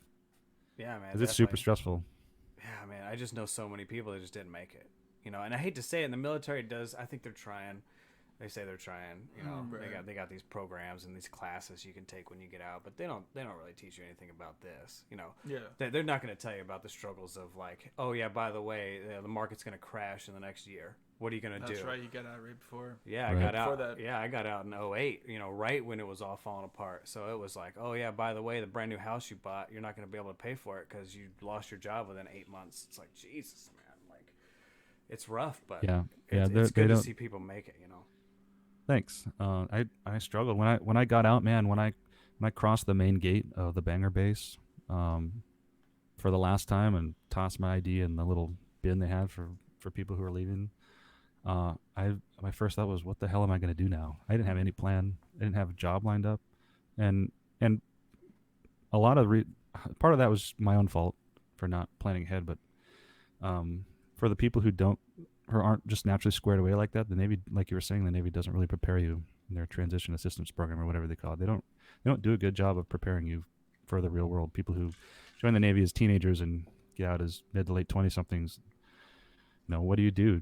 How do you go look for a job? They say they're going to do a good job, but they don't really do a good job. And I crossed that main gate for the last time thinking, what the heck am I going to do? And I crashed on my brother's floor in his dorm for a while and just tried to ignore debt collectors for a while. And I might have been one of those. That was a job I held for a little while. Might have been me calling you one or two times, but I didn't take. Would you like any to pay your debt, offense and would you to also like to be on my show? Right. By the way, you never paid. I have a bill here. That's how we get it. Right? Yeah, so we're gonna bring that up on air. Yep. Yeah. That's funny. That's so yeah, fine. I eventually crawled my way out of that, but it was a struggle. Yeah, man, it's good to see that you actually have a really successful business. You were saying on Twitter today you had like 10 people outside before they even opened the doors, right? Something like that. Yesterday, yeah, we had a fall Wow. seasonal beer release, and we were all almost ready. We were 15 minutes before we were opening. We're like, okay, we can clean these things up. We're thinking about all the things we can do in the next 30 minutes or 15 minutes, and then people just started showing up and walking in when we weren't even ready. Oh man, that's awesome. And we were like, I want to get here early because we had some limited edition items we were selling at that time, and I was tempted to be annoyed because I guess you could think it wasn't really respectful to, if you know the hours, you just barge in early, but I stopped myself and I thought, you know what, it's cool to be wanted and liked like this, and I should appreciate that because someday it's going to stop. People aren't going to like me anymore, and I'm gonna try to remember, hey, it was cool when people used to show up early. So I caught myself in the moment and really appreciated that people were showing up and people wanted to be there. Those Yeah. alcoholics that drink early. Huh? Yeah. Gonna ruin their lives and send them home. Thank God for them. Yeah, right. Yeah, we're actually looking at your Twitter feed, and we were showing your special edition growlers as you were talking about them. Oh, yeah. You're giving away. They Cool. look awesome, man. Thank you. Thank you very much. Is it the copper ones with like the barley and the beer on them? Yeah. So my business partner and friend Elise Matson did the artwork for that. She works with me and brews. She actually brews a lot of the beer and does our graphic design. And she did the artwork for those growlers, and she does a lot of work. And I don't want her to ever feel underappreciated because she is a big part of what Scrappy Punk is. Awesome. She's also segue back into the Navy. She's also an ex-girlfriend of mine from 2003 when I was on the boat. So I think that's kind of a funny story. We broke up, and then I needed cheap graphic design, later in life, and we were both married. We were both put on weight and both got married, and I'm like, hey, I don't have any graphic designer. Can you want to forgive me for breaking up with me and do some work for my brewery? Yeah. So I know some. So that actually happened, and she's still around. There you go. So some people get married, for the tax break. You got married so you could have cheap graphic design, huh? No. I was married to joke. someone else, and she was married to someone else, and I needed a graphic designer because my early on business partner had left me, and his name was on the business card. Ooh. And she left me 3 weeks before we opened, and it was his personal choice. Right? I don't want to say too much bad about him. I don't want to say anything bad about him. But so we're going into opening. My business cards have his name and phone number on them, and I didn't want that to be a thing. So I was like, I don't have any money. When I opened Scrappy Punk, I was basically had no money left. I sold some personal possessions just to get $200 of change in the cash box when we opened, and that was it. If we hadn't opened on the day we opened, we would have never opened. And so I was desperate. I couldn't hire a graphic designer to change the business card. So the only person in a panic, I thought of this girl I used to date in the Navy, even though I'm married. And I looked her up and I could see she was married. I was like, man, I wonder if I said, hey, I'm really sorry. I was a douchebag back then, and will you please help me and do some graphic design work, and I'll do anything you want. So she said, "Hey, I'm doing a nonprofit event coming up, and you want to donate some kegs to it, kegs of beer, because you can donate beer for free to a nonprofit." And I said, "Sure, yeah." So we did that, and that kind of rekindled our friendship after 15 years or whatever. And she's a permanent part of the brewery now, and I'd like to think she's my wife's best friend. They go and pal around and do girls' night stuff. And Oh, that's cool. Awesome. it's cool to see, and yeah, we really appreciate her. Awesome. Did I mention we're a nonprofit? I'm just kidding. I don't think we are. Are you? No. No, you can't say No, believe we're it. not a You can't say nonprofit. I just want free beer. I'm just saying. Yeah, 2 kegs. I can charge you the publicly available rate. So one of the things you wanted to talk about, or I guess we were mentioning about, and you thought would be a funny story, was about your name, right? So Greg Kursick. You said Oh there was gosh, yeah. yeah. We're gonna end this podcast. We're gonna end on this note. So my last name is pronounced Kursak, and it's spelled Krsak. And people joked about it on the boat because it was funny spelling, and also that it ended in sack, which is funny when you get a bunch of immature guys together, things that end in sack. So my nickname on the boat was Sack. And one time this guy, I think he was an MT2 at the time, MT2 Murray, comes up, and we wear these coveralls. We wear these dark blue coveralls underway. We call them poopy suits for some reason. But they have a zipper on them, a one-piece coverall with the zipper. So Murray has his zipper lifted up and his ball sack pulled out. He's standing at the door of missile control. We're all serious on watch, and this guy comes up, "Hey guys, who am I?" And he stretches out his ball sack, and he's Sharpied a K and an R on it. Sharpied a K and an R on a sack, and the joke was it was supposed to be Kursak. Oh my god. Oh man. Yeah, man. I was in the Navy right after Waiting came out, so I don't know if you ever saw Waiting, but they have all these different what moves is you can that? do with your ball sack. You know, you can make the bat wing. You have to watch Waiting. It's a great movie. And one of the things they do is called I think they call it the fruit basket or whatever, where you stick your balls in between your butt cheeks and you bend over. Oh my god.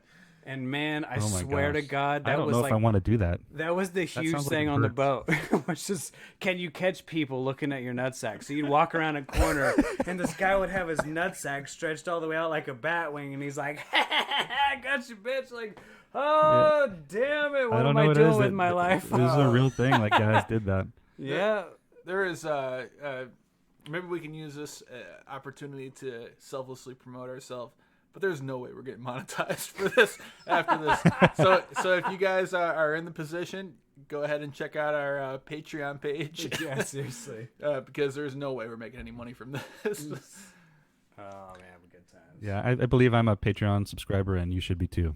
Oh man, yeah, definitely. Thanks, man. I really appreciate it. Well, we've already had you on for almost 2 hours now, so I don't want to keep you hanging, because I'm sure we'll have you back on again, man. We had a fucking awesome time. I'd I like to haven't come laughed back like on. that. Yeah. I haven't laughed like that on a podcast ever, so that was fucking We'll do awesome. we'll do a all sea stories episode next time. Oh on. that'd be man, good, yeah. that would be great. And maybe we have somebody else on too. You have like maybe 2 or 3 Few people. And I can just share. sit back and listen. Yeah, no, So I maybe don't have you're no not gonna sea be in stories. this. You ain't got no sea stories. I'll stay home and watch. Yeah, or You could listen. find an army guy or something. We could do a crossover army combat versus Navy ballsack stories.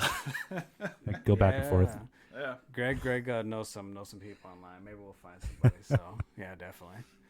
Well, thanks for being on Cool, the show, guys. man. I super appreciate it, man. We had a really good It time. was an Thanks offer. thanks It was for an the honor. stories and seriously. everything. Thanks for pretending I'm important. Well, Man, don't just say kidding. it I now appreciate until we're done recording. But no, I seriously, appreciate you thanks. guys, and it was good to be here. Yeah. All right, that about wraps I'll it up talk for to you this guys week. later. Yep. That wraps up for this week. Thanks for joining us.